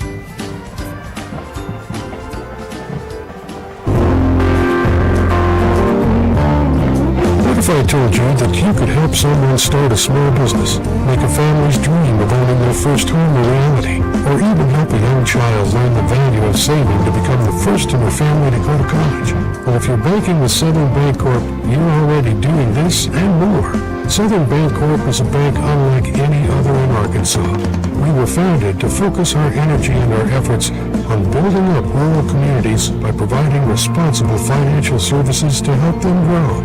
From the small-town business owner dreaming of global markets to the young family dreaming of a home, we're in the business of creating economic opportunity. And by banking with us, you can be too. Stop by one of our locations or visit us at banksouthern.com to learn more. Southern Bank Corp, building communities and changing lives. Member FDIC Equal Housing Lender. Picture this. It's Monday afternoon and you're at Domino's buying a large 3-topping pizza. You give the Domino's employee $7.99 plus tax, of course. Now, picture this. It's Friday and you're at Domino's buying a large 3-topping pizza. You give the Domino's employee more than you paid Monday. You feel bamboozled. But then, you hear this. Domino's is now extending its $7.99 large 3-topping carryout deal to all day, every day. And so you danced and ate Domino's. Carryout only. Must ask for this limited time offer. Prices, participation, and charges may vary. Java Primo is amazing coffee and so much more. Visit Java Primo Coffee House, Cafe, and more and discover just what more is. Friday and Saturday nights are ribeye nights. 16 plus ounces of premium bone-in French-cut ribeye steak seasoned with espresso rub and grilled to perfection. Nightly dinner menus of pizza, salmon, tuna, steaks, and more begins at 4 p.m. Located on Main Street in Arkadelphia and on Central Avenue in Hot Springs. Java Primo has a little something more just for you. Welcome back to Arkadelphia. The Reddies fall 24-17 against the Monticello Bull Weevils. The UAM getting their first win over the Reddies since 2008. Troy, take us around the GAC. What else happened in Great American Conference today? All right, everything, all the games but one final. Southern Nazarene upset Southwest Oklahoma 35-23. Of course, OBU defeated Southern Arkansas 35-10. Harding got past Southeastern Oklahoma 24-10. East Central Oklahoma came all the way back to beat Arkansas Tech 28-26. And late in the fourth quarter, it's Oklahoma Baptist 38, Northwestern Oklahoma 24. Reddies now have to get ready for next week. You know, I tell you who I feel for. I feel for Coach Maxfield. Coach Maxfield, you're around him as long as I've been and stuff. You know, losing is not in his DNA. And you know, he knows there's got to be a bunch of changes made between now and next year, and there's a lot of improvements. It's tough. The recruiting trail's tough, and they're going to. I know he's going to be out hard on that recruiting trail for next year because there's a lot of people that need to get in here to help us. Now, granted, there's some young players playing for us right now that will get better, but there are definitely some holes that we need to work on, and you know, like we've been saying, you shouldn't be making mistakes in week 10 that, yeah, you make in week 1 or 2. When it's week 10, you don't make these mistakes. And you got to get consistent, and that's what Maxfield wants, good, consistent, fundamental football, and we just haven't been like that the last couple years. And so, and another thing that's been hard on him is he having so many staff changes in the last 3 or 4 years. I think 18 assistant coaches during the last 3.5-4 years. And that's tough. I mean, and I don't want to. I hate to compare, but you look across the street, and they don't have many staff changes. Those guys have been there for a long time. A lot of their assistants, and here you just have so many. When you hire young people, they're not going to stay long, you know, and we had some that's been here 9, 10, 11 years and then, you know, finally moved on. And, you know, with the way things are going now and how much coaches are getting paid just in high school, how much salaries in high school compared to Division II football and stuff, you know, you're going to go what's best for your family, and Max can't fault that. And, you know, like you say, who's the longest assistant coach on tenure right now for the staff? You know, we just haven't had that many stick around. We lost a lot the last 3 years, and hopefully we can keep some guys here and build on that. I mean, it's a little bit down right now, but I'm telling you what, it won't last long. Max will get them back, and who knows what next week may just, you know, may shock some people next week. You never know what's going to happen. Well, it would be a massive upset because Ouachita Baptist will come in undefeated, most likely top 5 in the country, but in a rivalry game, anything can happen. And they're loaded. I mean, those guys have been playing over there for 4 or 5 years. I mean, they're loaded. And, you know, yeah, you're right. They're definitely going to be, you got to think they're at least a 2.5, 3 touchdown favorite coming in here. But a rivalry, you throw them out the door, you never know what's going to happen. If we just get the offense going, We need an offense that we haven't seen in about 4 or 5 weeks. Right. Well, the Reddies again drop it 24-17, fall back to 5-5. Going to try to secure that winning season next week against Ouachita Baptist during the Battle of the Ravine. That is a 1 o'clock start. The last 3 games have been 2 o'clock kickoffs, but remember the Battle of the Ravine is a 1 o'clock kick, so we will be on the air at noon next Saturday when the Tigers walk across the street and the Reddies will try to tame them. It'll be Troy and Cyrus Wittig next week, as well as Phil Raines, and that's when we'll talk to you next. Really appreciate you tuning in. Wish we had a better result for you, but that's football. Can't win them all. Join us next week at noon when we kick off the Domino's pregame show and then bring you the Battle of the Ravine. For Troy Mitchell, for Phil Raines back in the studio, I'm Cyrus Wittig. Thanks for joining us. This has been Reddies Football. SCM Architects have been serving Henderson State University for Thanks. I'll talk to you next week. campus in the design of the new dining hall, the Charles Dunn Student Recreation Center, Sturgis Honors Hall, and East and West Residence Hall. This year, SCM Architects have been privileged to work on the restoration of the Caddo Center cafeteria that will house an exhibit of Native American artifacts from the Joint Educational Consortium Hodges Collection. Learn more about the firm's higher education, commercial, interior design, historic preservation, and master planning projects at scmarchitects.com. All right, guys, we really need a miracle right now. You're telling me those guys are monsters? I've tried every play in the book, guys. Not every play. You mean the hot springs? You want to win, right? We haven't run that play since Jackie Robinson played Hot Springs Spring Training Ball. Go for it. All right, it's the Hot Springs on 3. To learn more about the rich sports history in Hot Springs National Park, visit hotsprings.org. Sodexo would like to invite you to a new dining experience on the beautiful campus of Henderson State University. Come dine with us in our new dining hall or retail locations including Starbucks, perfect for your break times. Grab a quick lunch at Chick-fil-A where it's always a pleasure to serve you, and check out the all-new Reddy Grill. Fresh ingredients made to order and certain to put you in that ready spirit. Sodexo, encouraging you to eat well, live ready.